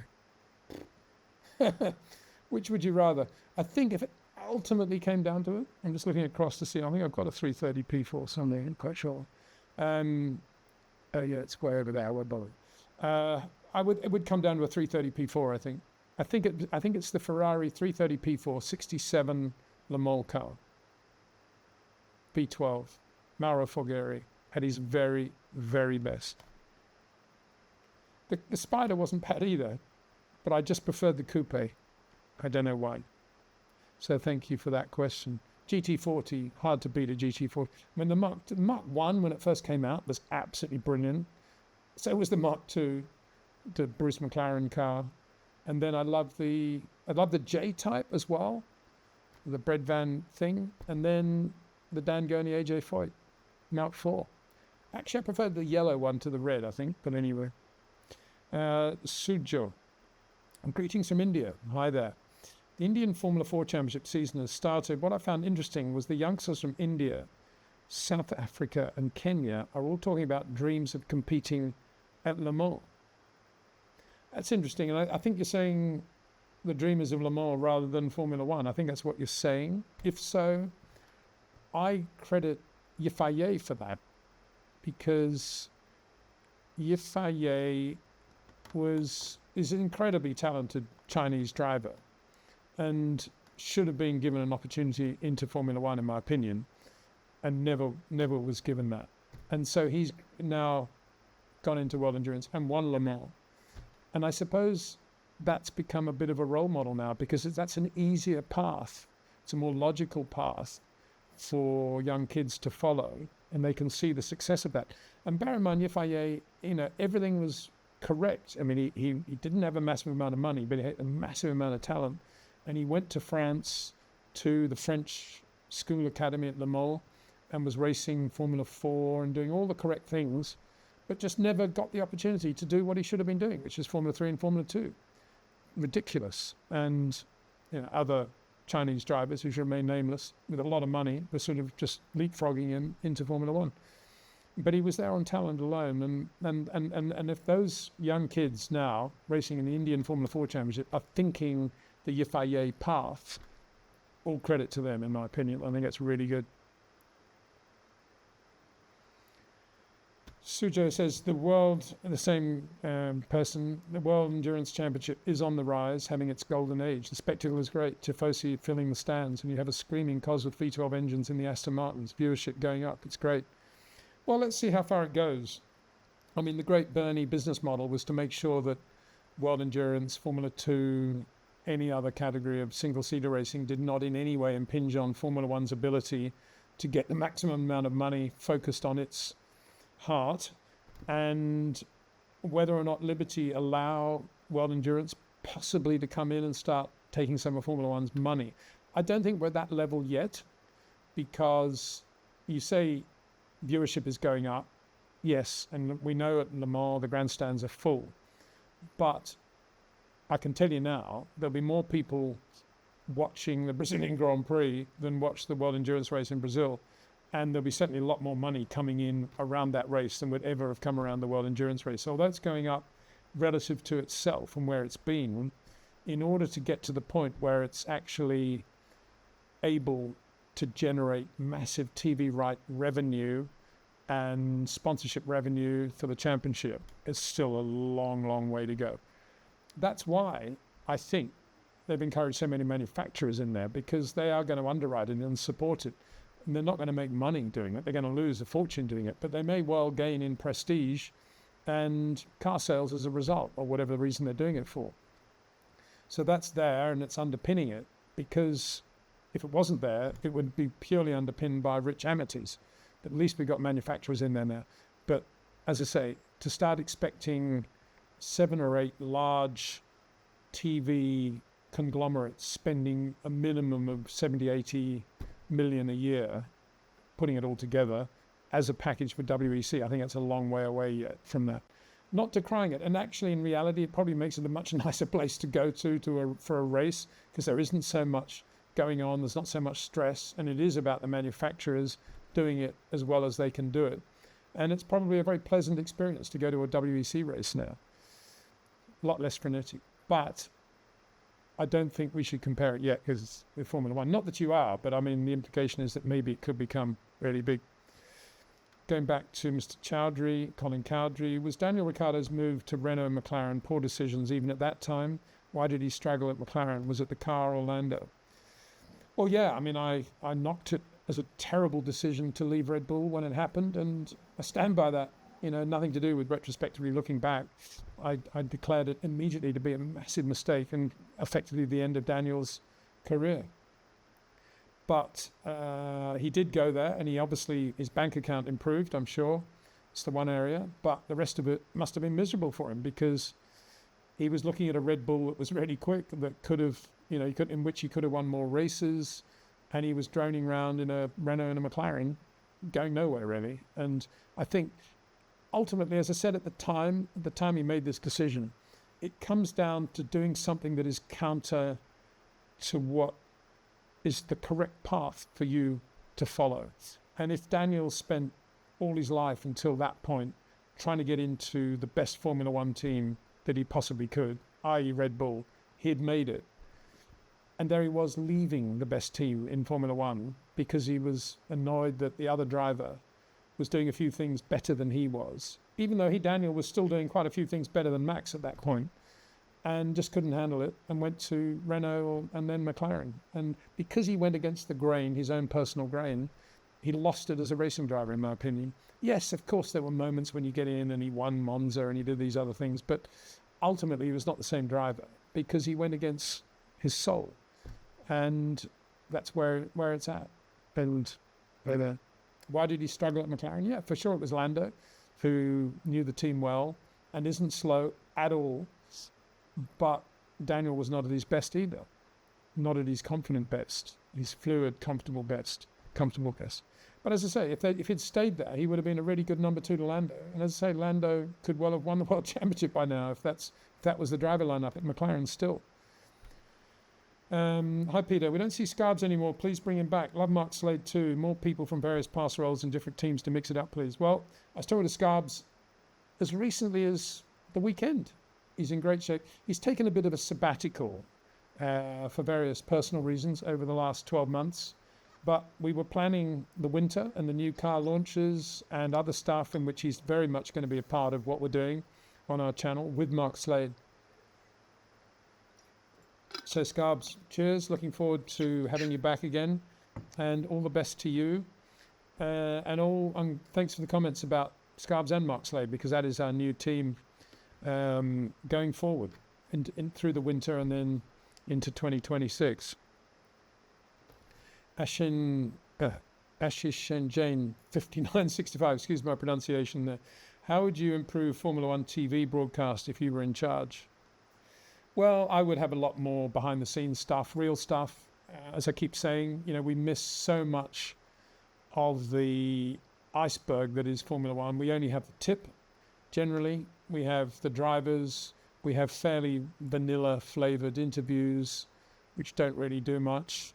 And we have lots of sort of gossipy stuff, which is all nonsense. And we have, a bit of strategy here and a bit of front wing flap there, and that's about it. We need to get into much more depth and understanding of the real industry that is Formula One. It's the only industry like it in the world. No other sport has it. We have the design and technology of the cars and all the work that goes into that. We have the life of the racing mechanic and what he goes through on a weekly, daily basis. We have the politics of Formula One, the team owners and their meetings with their interface with the FIA and with Liberty. And we have the team managers and how they operate in terms of the FIA and the rules and staying within the rules, but nonetheless pushing the rules as much as they can. We have the sponsorship marketing department of every team roaming the world, looking for money, selling Formula One in a way that we're not even aware of, probably. Really fascinating to see what some of these sales brochures from the teams look like, if that's the right word. They don't have brochures anymore, I'm sure. And you get my gist, the hospitality side, the whole hospitality side, how the teams work that, how Liberty works that, all the people that work there, who runs it, where's it based, how do they do it. All of those layers are there to be uncovered. So I would be running 4 to 5 different reality shows on an ongoing basis, constantly making stars and heroes of people throughout the whole strata of Formula One. And they don't do that. They just take the tip of the iceberg, and it's all fairly, perfunctory. And if the race lead hasn't changed for 4 laps, they focus on, an Aston Martin pit stop with Lance Stroll or something because they think it's interesting. It's all very predictable and not very good, in my opinion. As for the camera angles, I would scrap all that low down stuff. I would use it a little bit for promos and things, but not for the race coverage. You can tell absolutely nothing about anything from the low camera shots. I'd almost make it de rigueur that you've got to show the shot of the driver's hands on the wheel with the track in front of him. I don't like the helmet cams. I don't think they work. What's the point? Again, keep them for promos, but don't have them as part of the race coverage. I'd have a lot more shots of camera staying still into selected corners where we're looking at turn-in angles and how drivers are coming off the throttle, how they're moving, their initial steering input, and doing comparisons using all the great graphics and technology that's out there to do great graphics to compare the drivers going into selected corners. I would do a much better job with the track limits. I'd have a much better graphic to show how they're adjudicating track limit on any given moment. And hopefully that's some sort of photo cell underneath the curb. But if it's not, it could still be a proper adjudication system so we can see how that's working. And I would massively enhance what's going on with the teams over a race weekend, in the debriefs, in the drivers' briefing overall, from the race director to the drivers. Film all that, and film at least one selected debrief per day on any given Grand Prix weekend with a team. And you say, well, there's a lot of secrecy there. The teams would never allow that. Well, 2 things. One, there's a thing called the Concord Agreement, and they would have to sign up. Otherwise, they're not part of Formula One. And 2, any director who knows his salt, in other words, knows Formula One, can easily produce and edit debriefs that give no secrets away. It's very easy to do. It's not a problem. So I would do all of that. And I would keep it going between the races, what's more. All that other stuff, all the undercurrent stuff, the mechanics, how long they've been away, what it's like when they get home, does the wife still remember them? All that stuff, you bring it out. You make the whole family part of the show, as distinct from just this tiny tip of the iceberg. based on the color of somebody's trainers, or, whether they're wearing a T-shirt or whatever, all that rubbish that we have at the moment. So I get rid of a lot of that and replace it with proper things. Thanks for that. Nice brands. Well, from my point of view anyway. Ashton, same thing. Regarding this race pace, who do you think has the edge between Norris, Leclerc and Russell? Race pace, consistency over a race distance, is what you're saying? I would say Leclerc. I mean, certainly it's down to Leclerc or Russell. That's not to decry Lando's ability to get into a rhythm, particularly on street circuits. Gets into a very good rhythm where he can just find the right balance between looking after everything and keeping the pace. But I don't think he's consistent enough in every condition on every circuit to include him right up there with Charles and George. George is incredibly good with tire management, and he's very good when the car's not great, but just nonetheless bringing the car home with some points in the bag. Charles is more prone actually to emotional mistakes in the race than George. So I think Charles is quicker, and if Charles isn't making those emotional mistakes, I think he's probably the better of the two. But if I had to put my house on a year, I'd probably put it on George, actually. I really rate George as a race driver. Squid. Peter, Hajar has been impressive. Is Yuki's career window coming to an end? Thank you, good sir. Thank you very much. Yeah, I think it probably is. Short of Honda, what are Honda going to do? They're only with one team, that's Aston Martin, and there's only one slot there, and that's Fernando Alonso. And when he goes, it's likely to be a Max or a Lewis or someone that's going to take his place. So where's Yuki? I mean, there's never going to be Lance Stroll, otherwise there'd be no team, would there? So what's his role now? Third. I mean, he's not going to be a third driver at Aston in mine, I don't know, or whatever, but that would be the end, wouldn't it, if it was? I don't see how he fits in now because there's too many other good people. There's, Albin Lindblad, as we know, is pretty good. Actually, watching him in Mexico, he did a good job under pressure, I thought. You can't really compare him with the other guys out there because some of them didn't run soft tyres and some of them only did one lap or whatever. But he was pretty good under pressure. He did a time, didn't damage Max's car, more to the point. About quite wide turn-in, wasn't it? That one or two corners, it wasn't great camera work when he was out doing a quick lap, but you got a glimpse of him being a little bit wide going into 3, into 4 in the way that Max wasn't. And where else I noticed it? I think going into that corner into the stadium, he looked a little bit, Liam Lawson-ish there, I thought. But nonetheless, he's obviously in the game, and so is Liam still, I guess. And I see Hajar in it. The A team, and Yuki, where would he go? I can't imagine any team wanting to sign him on merit, any other team wanting to sign him on merit. And then if you look at, Honda might want to have, they might get him in at Haas, I suppose. It's Toyota, isn't it? That didn't work. So that's it, Short of becoming a Toyota driver, he's in trouble, really. And he'll never be that, I don't think. He's a Honda guy. So that's that. I was going to say, Toyota doing quite a good job, I think, in the way they're starting to come back towards Formula One with the stuff they're doing with Haas. And it may not be very real at the moment, but I think you're going to see some more good Japanese drivers coming through that Toyota funnel into Formula One, and non-Japanese drivers as well, including Kalle Rovanperä, as I've said before. So that's going to be well worth watching. Did Nigel Mansell race in Macau? Well, no, he didn't. Never had the budget. And no, never had the budget. I mean, 1980, 78, he had no money at all to do other than those 5 races. 79, he was driving the Unipart Dolomite Formula 3 car, which was a midfield car at best because of the engine. And that didn't do Macau. And then he did his Lotus test at the end of 79 with the broken, what did he got? That's after he shunt with De Cesare at Formula 3 shunt when he had the neck again, did that test. And then 80, he was doing Route Formula 2 testing and racing, bit of Formula One testing, and then made his Formula One debut in Austria. So no, he never did Macau. He would have loved Macau, and he would have been super quick there for sure. But if March had any sense at all, they would have put him in a proper car for Macau that year. In 78, it should have been. I don't know if I've ever told the story that in 78, there was, when was it? This was 80, right, 80.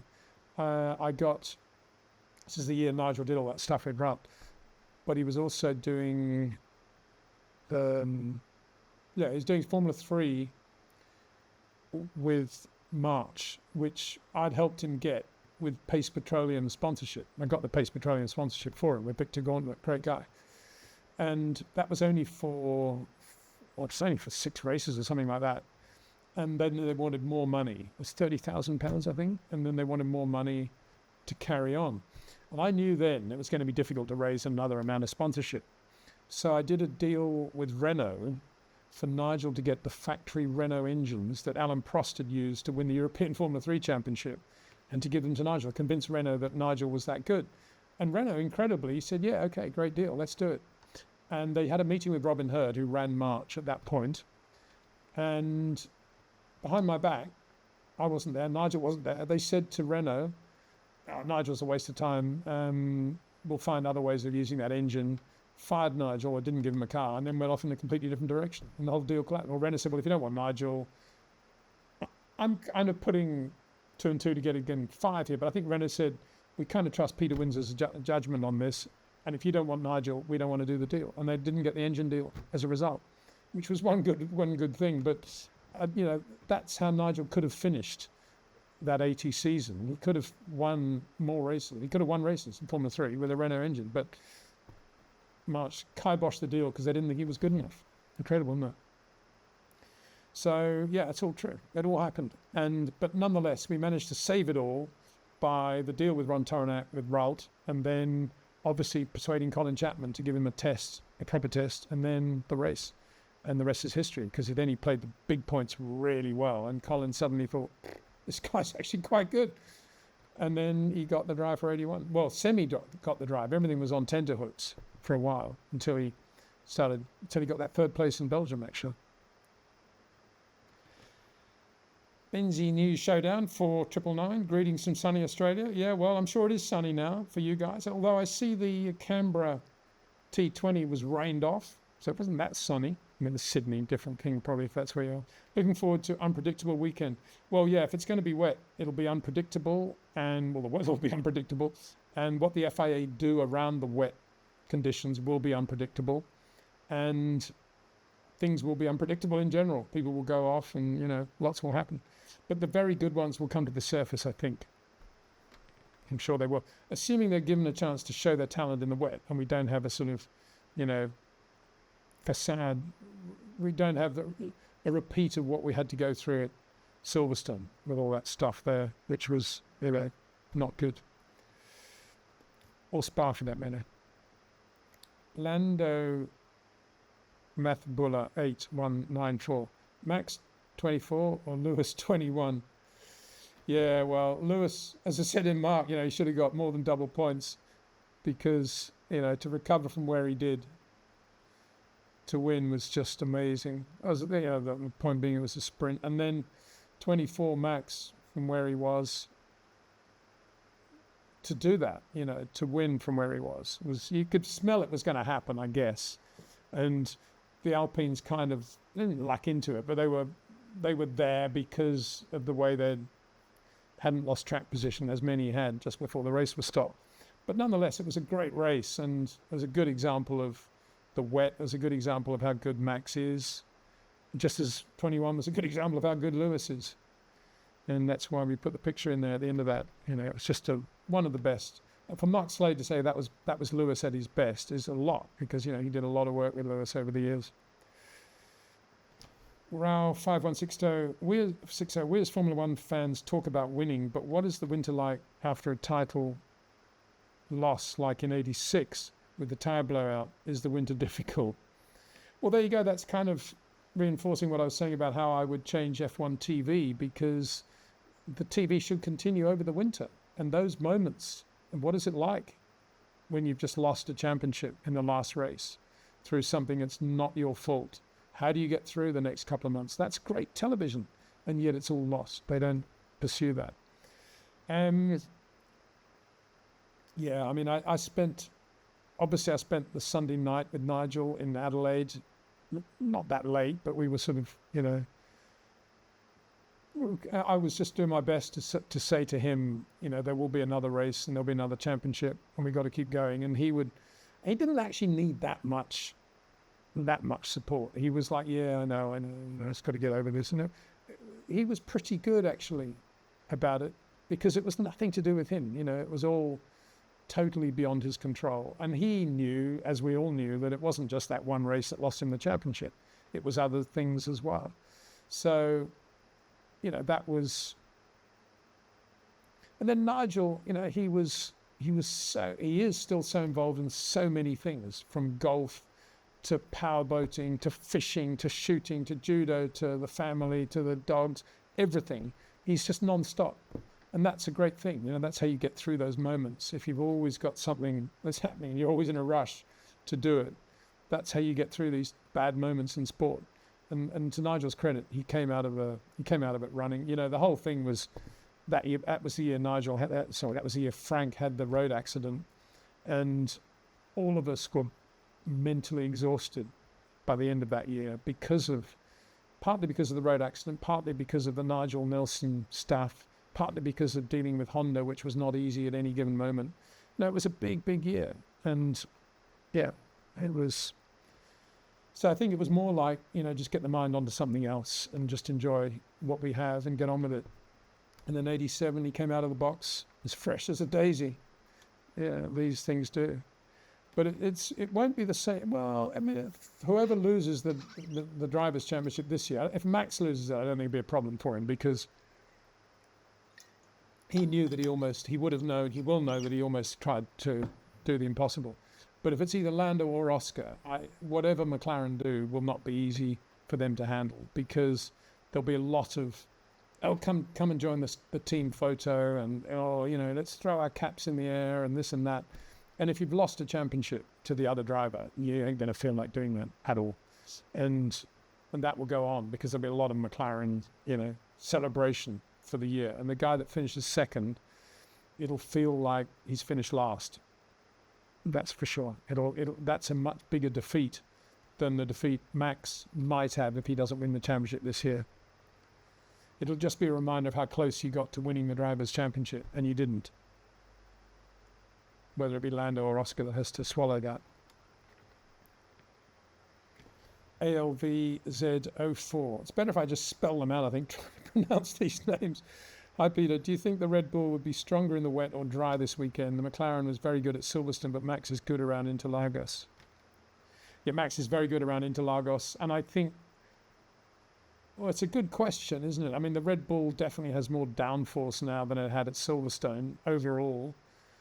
And I suspect that in the wet it'll be pretty good, and Max will be hoping it'll be wet, I think. Yeah, I'm pretty sure he will. Because I think if it's dry, he'll be thinking, yeah, I can beat the McLarens, but it's going to be close. They're going to be so good out of, turn 12, that left-hander up the hill that Mark was talking about. They're going to be so good. They're going to be so good in the mid-sector with the front end of that car, whereas I'm going to be struggling. But if it's wet, all bets are off, and those two issues kind of get nullified, and Max can make up for it with his driving. As Nigel once said when they started to bring traction control in, he said, I've still got my right foot, why do I need traction control? And I think it's with Max, his right foot effectively is traction control. He's so good now, putting the power down well. He'll be great out of that last corner in the wet, I'm convinced. People forget Brazil 2016 in torrential rain. That should be compared to Brazil 24. Yeah, absolutely. It wasn't great. I mean, we've had a lot of wet races, haven't we? A lot of very good wet races. And when it rains in Brazil, it rains. It's big time. And we've had a lot of floods and a lot of drama there. And so that's why we say it's going to be unpredictable. The wet, it's going to be more unpredictable in Brazil, the wet, than probably at any other country, because of the propensity for flooding and because of the nature of the circuit. So, yeah, unpredictability. In your opinion, what was Max's best drive that you can remember, and how does it compare to the best ones in general? Well, there's so many, but I mean, that Brazil last year was not far away, and I would say Austin this year was not bad either. I mean, it's so easy to pick the most recent ones, but it was a faultless performance from Max in Austin, and I just felt it was a fairly clinical day, clinical circuit, but he just got it so right, and there was a lot of pressure. And it depends how you quantify best races.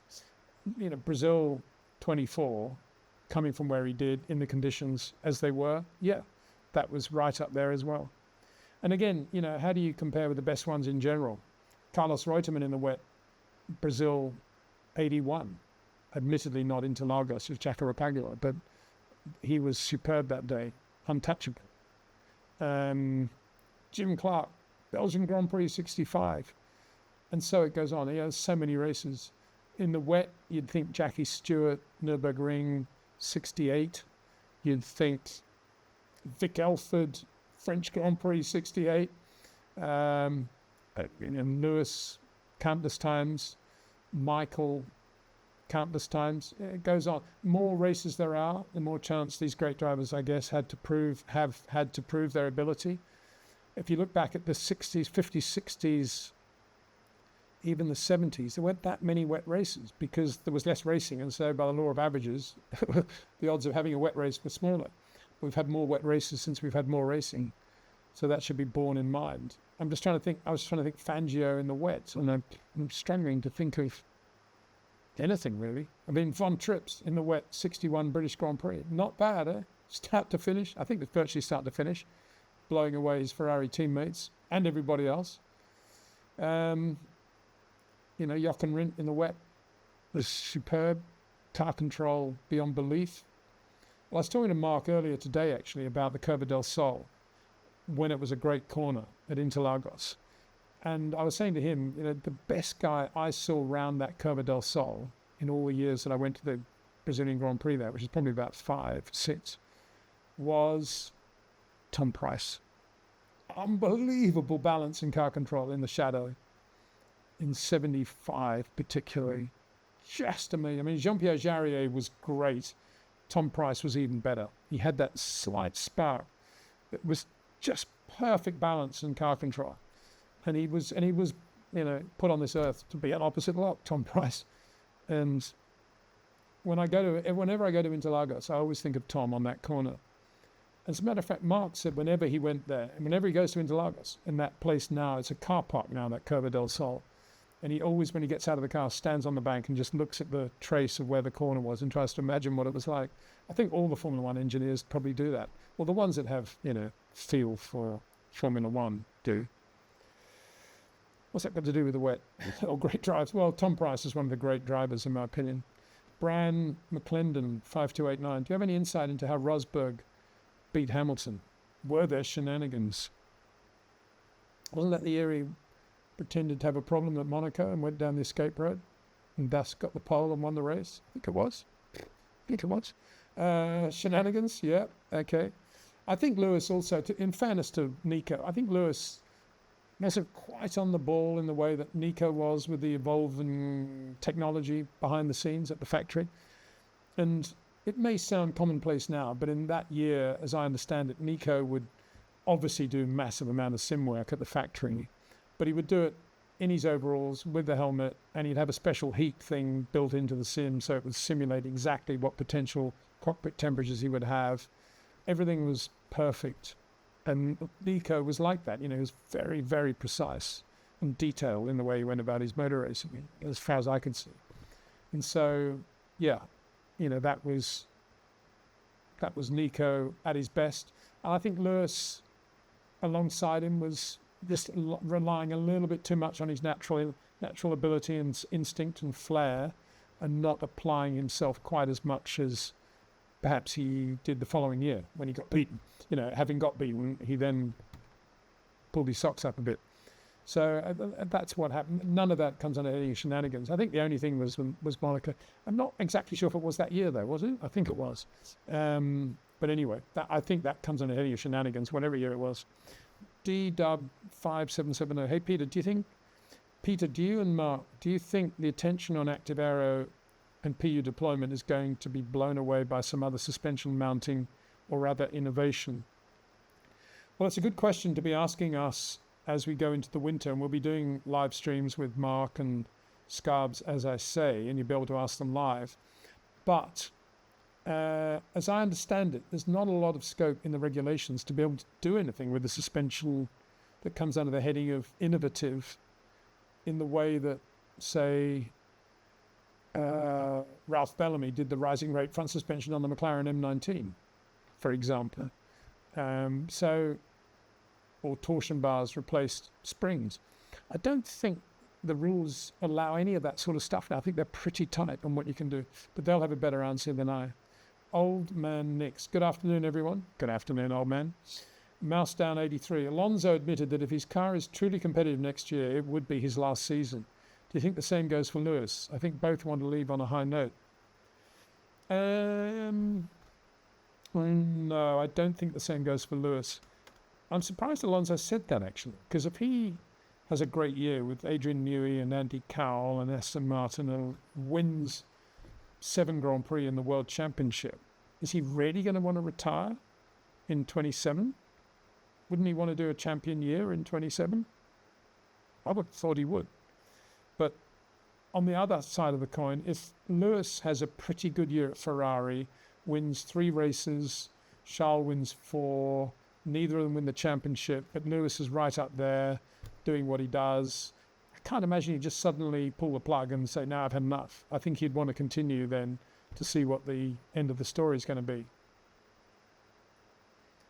But, that's only my opinion. Eddie GF800. Looking forward to Brazil. Yeah, well, I think we are. Now that we know the weather's going to be a bit dodgy, then even more reason to look forward to Brazil. Sashin Seshadri 228. Hi Peter, love your channel. Thank you very much, Sashin. I find it quite crazy that drivers don't have race engineers who share their mother tongue. For instance, why can't Leclerc have a native French speaker as his engineer? Well, it's a good point. It's just, I think it's because it's not just the driver and the engineer, it's everybody who's involved. And I think, whether it be the strategy department, the tire people, the mechanics on the pit wall, whoever it is, I think most teams say, right, the language is English. So, and Ferrari, I guess, have done that because they're fairly cosmopolitan. And I think it's the same for every team, is it not? Yeah, it is. So I think, and because all the British teams obviously are based in the UK, their mother tongue is British. Ferrari have taken the decision for it to be English. And I think the FIA, all the stuff comes out in English. So I think all the teams are more or less obliged to make English the mother tongue of operations. And that obviously then extends to the way the race engineer talks to the driver. From Aaron. Hi, Peter. After 26, how long do you think there will continue to be 11 teams? Do you think it's more likely to go up to 12 or back down to 10? Well, by rights, there should be 13 teams. I think most teams, most circuits, Monaco excluded, have a license to run 26 cars. And we've been well under card for a long time. So I think Cadillac will stay. I can't imagine they will just pull out. And I think all the other teams are hoping, thinking, assuming that they'll, if they've had enough, they'll get bought out. They'll be able to sell the team. So the team won't just close down and disappear. They all want to make their huge amount of money by being bought out. So that will continue. I think Cadillac will continue. 12 teams, yeah, possibly. It was Christian Horner maybe able to get a massive amount of money together and do a team, Arden, whatever, Arden Formula One. And so there's that potential. And he's not the only guy out there that will be thinking, I want to do this and I can do it. But the more Formula One's platform spreads around the world and everybody begins to understand that it's a license to print money, yeah, right. spend money more like it, then more people will be coming out of the woodwork saying, oh yeah, I can do a team. Let's do it. So, yeah, I think it will be, I think we'll have 12 teams within another 4 years. We might even get to that 13th team. Who knows? We might get to pre-qualifying again. Wouldn't that be fun? James M6341. Thanks, Peter. What are your thoughts on Colapinto? Should Jack be given a chance, given the unlimited number of mistakes he does? Thank you. Yeah, of course Jack should be given another chance. I think it's absolutely scandalous that he hasn't been put back in the car, having been, declared as the race driver, and that he would be asked to stand down for 5 races. It's just ridiculous. I don't understand why there's more fuss is not being made about this. It's quite obviously to do with money. And Jack's just a very good racing driver with a lot of talent, and he's yet to be given an opportunity to show that. And they had that massive shunt in Japan through, it was kind of his fault, but it was all to do with the background to it all, and not running an FP1 and the change of engineers and the whole ridiculous thing with DRS and his turn 1 flat and all the rest of it. And so he deserves another chance. And Colapinto, by contrast, has shown flashes of speed for some qualifying runs on days when Gasly's been really struggling with the car and presumably not just feeling completely dejected about the whole thing. And he's shown reasonable speed on 1 or 2 laps, but over race distances there's always been a drama of some description. Usually there is. But more importantly, still turning in very late, braking very late, and therefore exposing himself to errors when he's right on the limit. Any good racing driver can drive at 80% very well and very consistently, but when it's the last lap of Q1 or Q2 and the pressure's on and the conditions have changed slightly and there's a bit more crosswind, that's when you need to have a slightly bigger sweet spot than Colapinto ever allows himself. And I don't understand why he hasn't improved in that area. He's had every opportunity. He's had the whole team backing him, obviously, right up until this point. And if it's wet in Brazil, it'll be interesting to see if he keeps it on the island all weekend after what happened last year. And he probably will, because he'll think, I can't make the same mistakes. But in doing that, he'll probably throttle himself back a bit and not be as quick as he potentially could be or is on one single qualifying lap. And that's the dilemma with, if you don't develop your driving in such a way that you create a bigger sweet spot around which you can operate with more gentle inputs and a bigger sweet spot going into the rotation point, then you're in trouble. As Liam Lawson's always in trouble when he's right on the limit. When he's right on the edge, the ragged edge of really trying to do a quick lap, he's always going to be prone to a variable coming into play that wasn't there the previous lap. And you see it in the comments he makes. The tyres went off, this and hell. And this is the same with Colapinto. And I don't think Jack Doohan is that sort of driver. I think Jack has got much more feel for creating a sweet spot on the car. The way I've watched him since Formula 4, and he's always been very good in that area. Formula 3, it was amazing. Formula 2 as well, very good. And they've got this driver there. I don't know why they don't use him. Absolutely crazy. Money, obviously. What can I say? Jithu7573. Hey, Peter, regardless of car performance, who all could be the outliers for this weekend, as in the top 7? Have a great day. Well, given the way they went last year, Alpine must be thinking podium finish. It's not going to be. That was sort of circumstances, but they also did pretty well. You can't knock them. They did pretty well on last year. But Ollie Oakes was there, wasn't he? He was running it all. That's all changed now as well. I don't know. I think you'll see a Hadjar probably doing. I see an outlier anymore. Probably not. Let's think of some others. Lance Stroll's always quite good in the wet. Makes a lot of mistakes still, but if it's wet, he's never been slow in the wet. Stroll, so he's a classic outlier, isn't he? I wouldn't include Fernando as an outlier, although in terms of results this year, I suppose you could. He's another guy that could. Aston Martin could have a half reasonable weekend. Mercedes, without that sort of high-speed change of direction stuff in Mexico, they should be good. George Antonelli, he'll be good in the wet, I think. He'll be very good. Who else? Haas going to have another good weekend. Ollie Berman. Esteban Ocon, after last year, will be fired up, won't he? You shouldn't forget how well he went too. So he'll be good. And Sauber, Nico Hülkenberg, he's been on the pole with Interlagos before, wasn't he? It didn't do him much good. He got sacked the next day by Williams, but he's been on the pole and he's quick. And if it's wet, he'll be good. If the conditions are changing, Nico Hülkenberg, probably at the top of the outliers list, actually, I would think, in terms of getting a great result. So there we go. Somebody's saying the audio is a bit low. I've got it on absolute max here and there. I can move it a bit closer to my mic. Sorry about that. Okay. Jithu7573 says, if you have difficulty with my name like last time, it's pronounced Jithu. Jithu. Okay, there you go. Haha. Thank you. Justin Peters. Do we need Brazil as the season final again? Finale. No, I think we need it as the opening round of the championship. For me, Brazil goes with that hot Southern Hemisphere summer. The pounding of the drums in the grandstand, everybody hot, the fire engines coming down the track to spray water over everybody, keep them from collapsing. That's what the Brazilian Grand Prix is all about. But yeah, no, it's not a bad circuit for finale as well. Things happen in Brazil. We still don't really know what happened to Lewis in 2007, do we? Mysterious gearbox issue. We talked to Mark Slade about it. You can see that's in one of the live streams, but they never knew. They went back to McLaren. They couldn't reproduce the technical electronic gearbox glitch that cost Lewis so much time in the race. But it was there. They knew it was there on the pit wall. So, it was just a bizarre thing. And yeah, it was, we've had lots of cliffhangers in Brazil. So it's where everything happens. It's unpredictable. I'm shouting into the microphone now. Nick Woodbridge, 6291. Why were people so against Alonso and Massa swapping position? I know team orders were banned.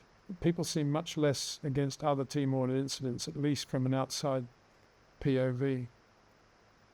Well, I think it was because it was one thing for Ferrari to ask Mika Salo to give the win to Eddie Irvine at Hockenheim, because Mika was replacing Michael, who had broken his leg, and knew the conditions in which he was racing. But when Alonso joined Ferrari, Felipe was quick. He was recovering. He was super quick. He'd won Grand Prix. He'd shown his pace against Michael. He'd beaten Michael on occasion. So when he was asked to give position to Alonso, it was, I was shocked, to be honest, when that happened. It's a bit like when they asked DC to give the race win to Mika at Melbourne 98. I understand it now. And now Mark's explained everything. I do understand it. But I was shocked at the time. And I'm shocked. I was shocked at this one when Massa was told to do that. And yeah, points were serious, and Alonso was the guy most likely to win the championship for Ferrari. But Massa's contribution to Ferrari at that point was enormous. And his ability to keep the team together was profound. And it all kind of went sideways after that. So I don't think it was the right decision myself. But then again, I'm sure Fernando disagrees with me. He would, wouldn't he? There's a super chat here. Thank you very much, Alex, for the super chat. Hi, Peter. Thanks for the amazing channel. Thank you very much. Speaking of old race cars, what do you think of the Porsche 917K or perhaps the Chaparral 2J? Two of my favorite all-time race cars as well. Yeah, I should have included the 917, I suppose. I guess the GT40 and the 330 P4 were just so good. But in the 917K, 9083 actually, but doesn't really come under the heading of a world endurance car, does it? But the 917K, yeah, the Gulf 917K, short tail, beautiful, absolutely beautiful car. But I'd add the 9083 as another great sports racing prototype. Was it a prototype? Yeah, I guess it was. And yeah, any Chaparral, just everything about the Chaparrals, the fonts, the white, the wheels, those wire wheels I used to have, and just the finish of them in terms of shape and angularity. And the way the wing looks so much a part of it as well. And Jim Hall, Chaparral, chapeau. That's all I can say. Just wonderful. And there they were with wings, automatic transmission, and lots of other gizmos, long before anybody else, long before Colin Chapman or Ferrari or anybody else. The detractors will say, oh yeah, but it's a General Motors test bed, you're just benefiting from all that. Yeah, I don't buy any of that. I say Jim Hall is the man. Just brilliant. Yeah, Brandon Dennis agrees with me. With the toolbox for Oscar, there could be a screw in there. More than one, I think. David Jokeglots 9508. Hi, Peter. Why do you think the new generation of fans boo drivers or send threatening messages to drivers? As an F1 fan, I respect all the drivers and can't imagine doing otherwise. Yeah, and you'd say that about any sport, really, wouldn't you? I would, anyway. You know, they're all athletes out doing their thing, win, lose, or draw.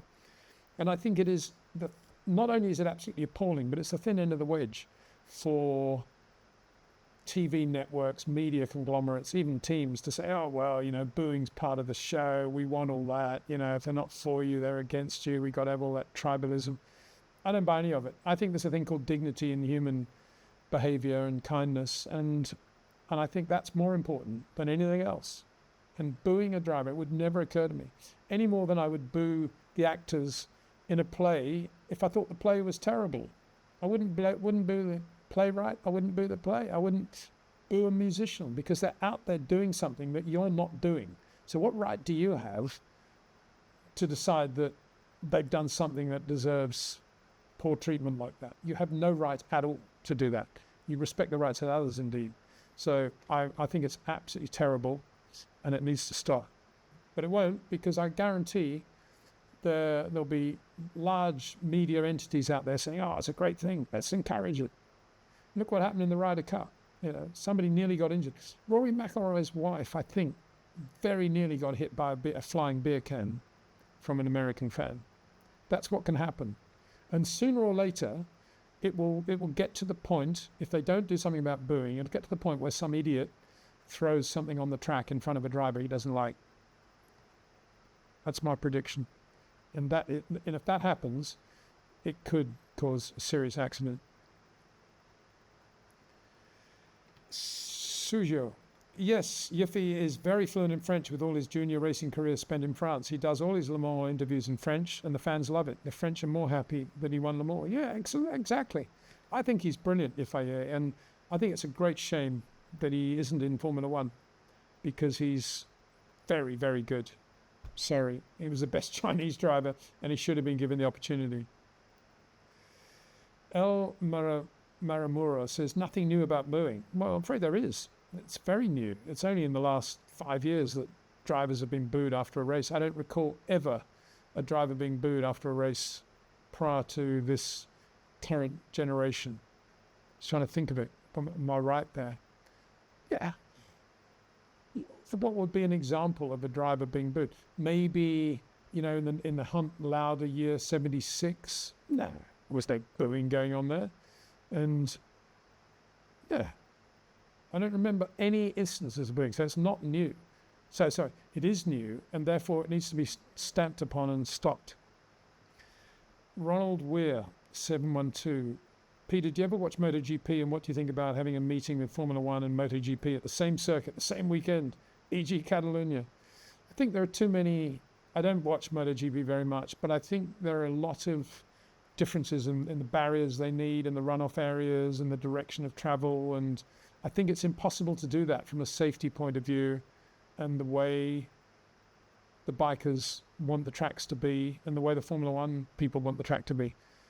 Not a bad idea. I don't think MotoGP would ever do it because I think they'd be much slower, wouldn't they? I mean, they'd be nowhere near Formula One in terms of cornering speed. Or are you saying that all the MotoGP drivers should be in Formula One cars and vice versa? That would be interesting. Let's do that. Anna Katharina Kalejin 6801. Hi. Was Daniel at his best in his Red Bull time better than Lando at his best? Wow, there's a good question. There is a good question. Was Daniel at his best, Red Bull, better than Lando at his best, McLaren? I would say yes, because I think he was as quick and as soft and as rhythmic, all the things that you need, very good on feedback, as Lando probably is. But I think above all, better track craft, better racer, better in traffic, more of an opportunist, just really good. I remember a restart at Austin one year, and he passed Alonso on the outside of turn 3, which is the quick left-hander to the S's. It was the restart. They're on cold tires. He just went around the outside of Alonso. No, Daniel was super good. That's the shame, that he left a great racing team that was doing it, that was commensurate with his level of talent, to go to a lesser team, race team. I'm not talking about car, race team. Red Bull was the best team in Formula One, probably still is today. And he walked away from the team that he worked so hard to join. That's what made no sense. And that's what went against the grain of the flux of his soul.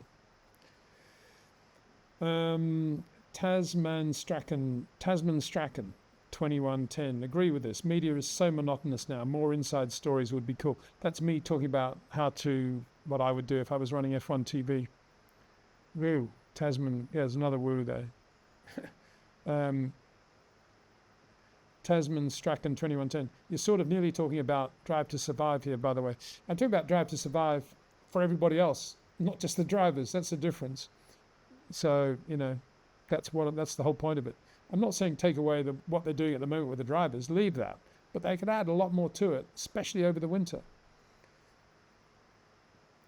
El Maramaro, dedicate 30% of the screen to make space for 2 constant feeds of wives and girlfriends. I'm sure there are plenty of channels you can go to if you want that. But anyway, I get your point. Lazuka Koya. I don't understand why YouTube put numbers out now after our name. Well, I didn't read the number out in yours, 1803. So now on, I'm not going to read any more numbers, although I'm going to have to in a minute, because there's a guy called AutoDoc whose number is 911, which presumably he chose. Anyway, mouse down 83. To me, Max's maiden win at age 18, fending off 2 world champions in Ferraris, first race in the Red Bull. Prior to the race, had to talk to Dutch legend Cruyff, who died shortly after. Max now his successor. Yeah, Spanish Grand Prix. He was amazing, wasn't he? Daniel in the other car drove pretty well, but Max was just fabulous. And he didn't look aggressively quick. Everything was calm and relaxed, and he was just driving as if he'd been doing it for 100 years. Just superb win. Autodoc 911, I have to mention that one. Why no active suspension? Not really a driver aid. Gets rid of so many issues with plank wear, porpoising, etc. Certainly applies to developing road car tech, and would make overtaking easier. Let's not forget that one. Why no active suspension?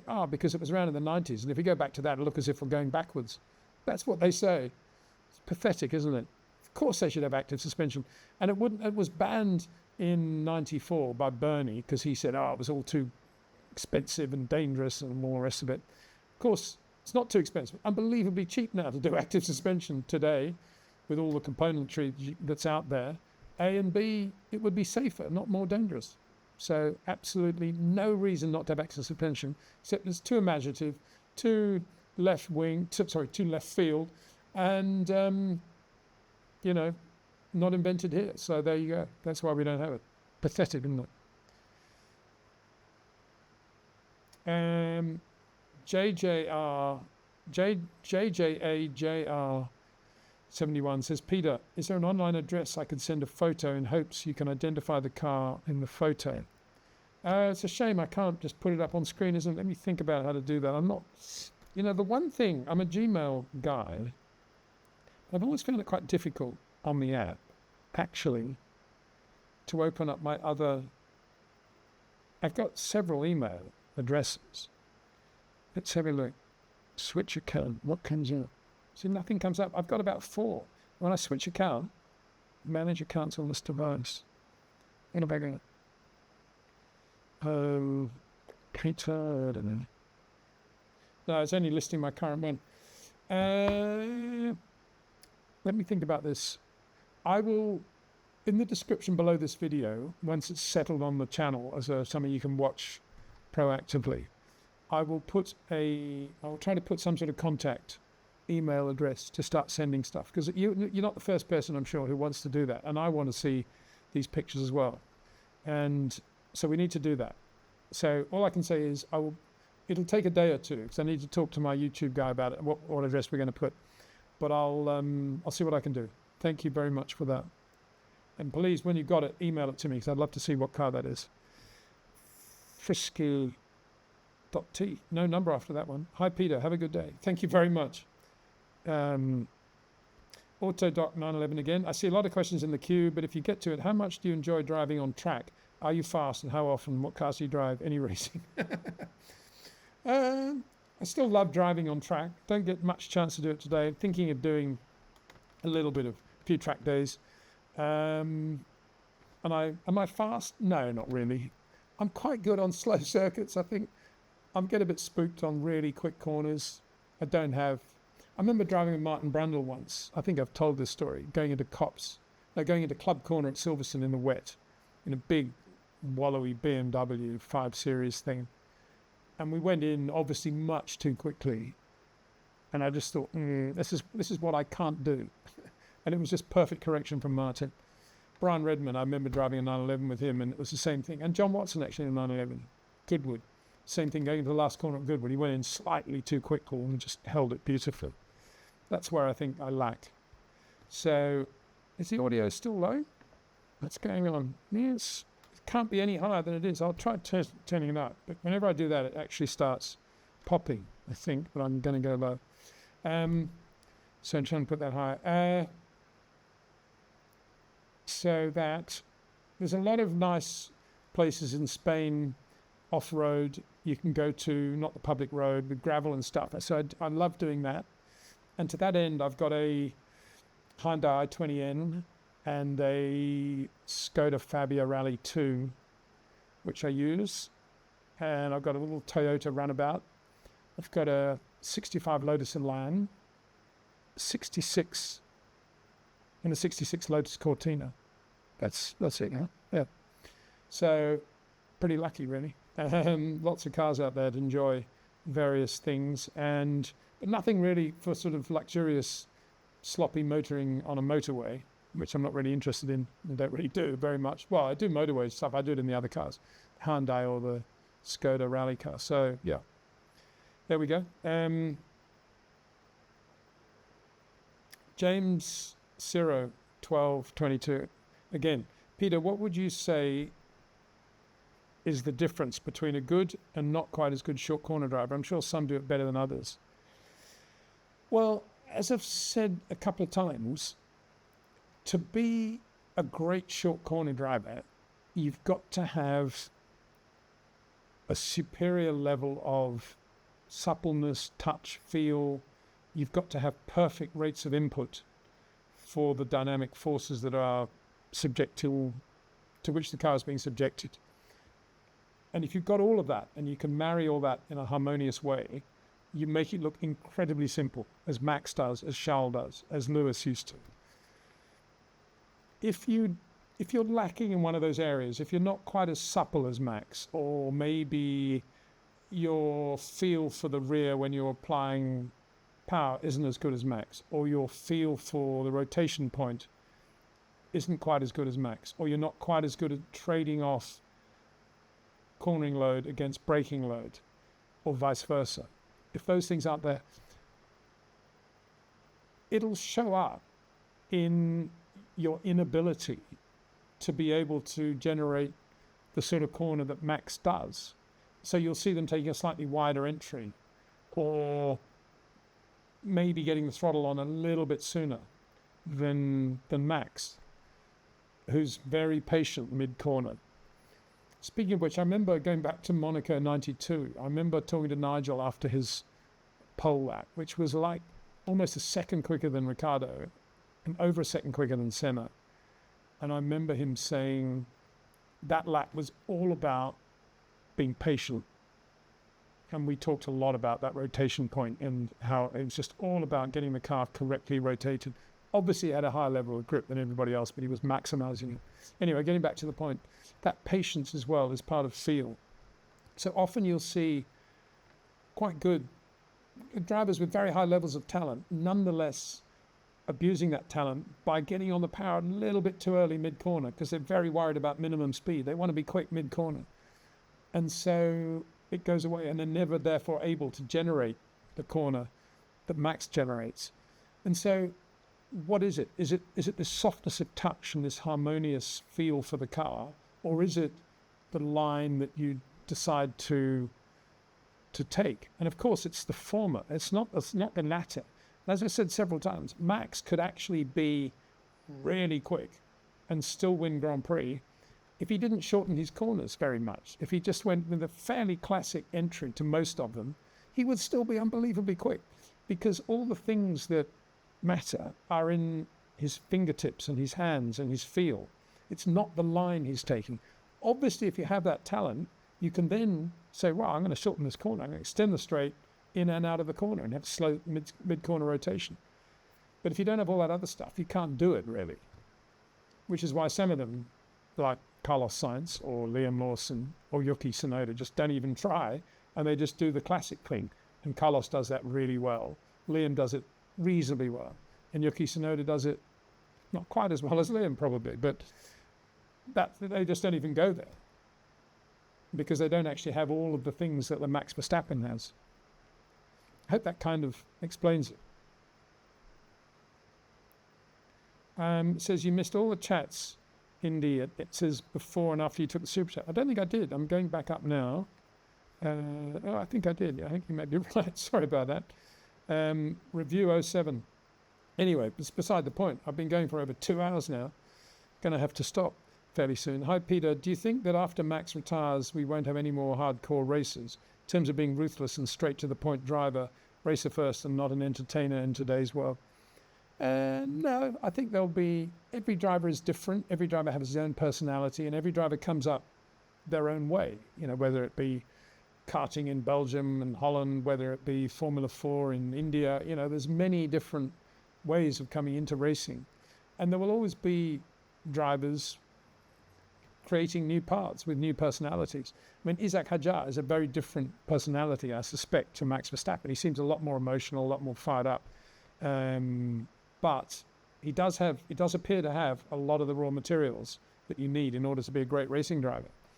So how he will then channel those into his career going forward, it'll be interesting to see. Maybe he'll become very aggressive in traffic like Max, and be able to see these moments. One example, Indy and Atlantis.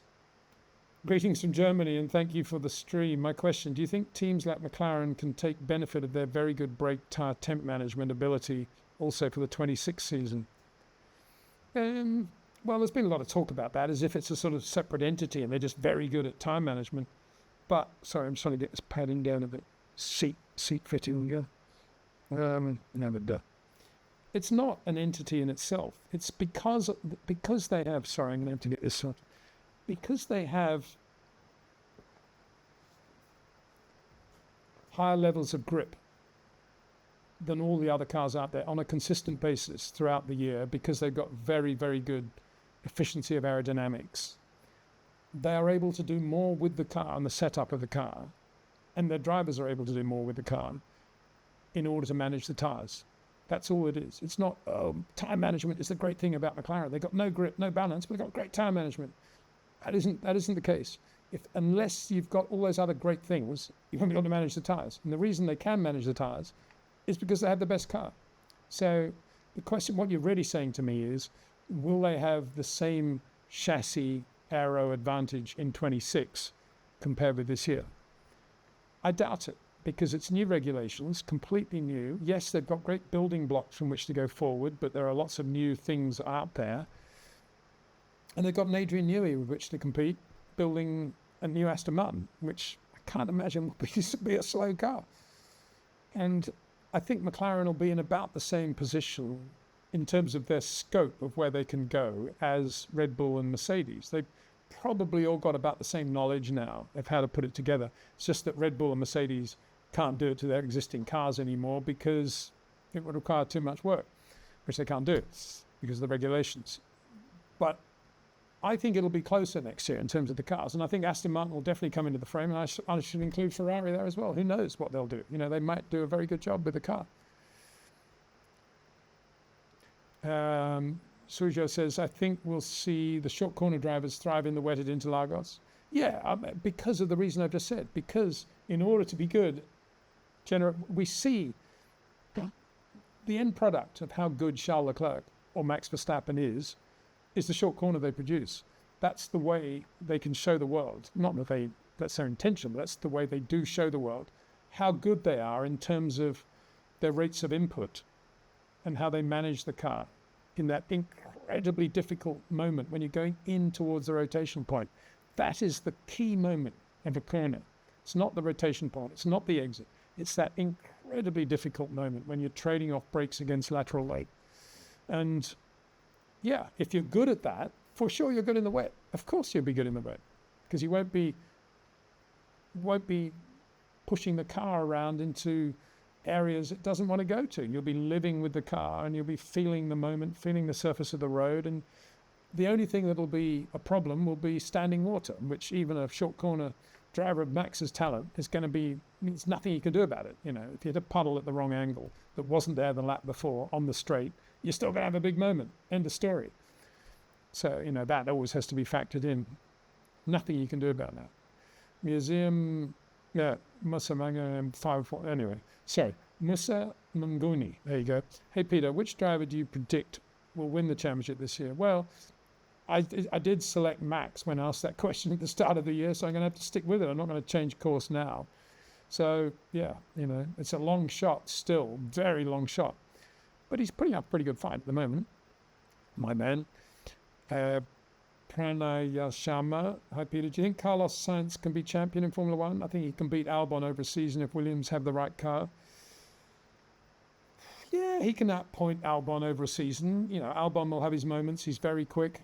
Carlos is more polished in a number of areas, probably in terms of race rhythm, thinking through the race before it's even started, organising the car in the garage, the pits, the boys, everything, the girls. I mean, if you're asking, can Williams win a world championship in Carlos's time? I doubt it very much. Very much. There's too many other good teams out there. I'd love to see Carlos in a great team again. I'd love to see him back at Ferrari, to be honest, alongside Charles. I think it was a great thing. Finton Main says, no more cricket, please. Well, that's not cricket, really, to say that, is it? Nolan Noka. Hi, Peter. Juan Pablo Montoya said that Yuki Tsunoda's car is not the same as Verstappen's car. And I don't think he was speaking about the way the car is set up. Do you know what he was trying to say? No idea. I can't imagine why he would say that or think that. Probably because that's what he thought at McLaren when he was there, or Williams indeed, when he was alongside Ralph.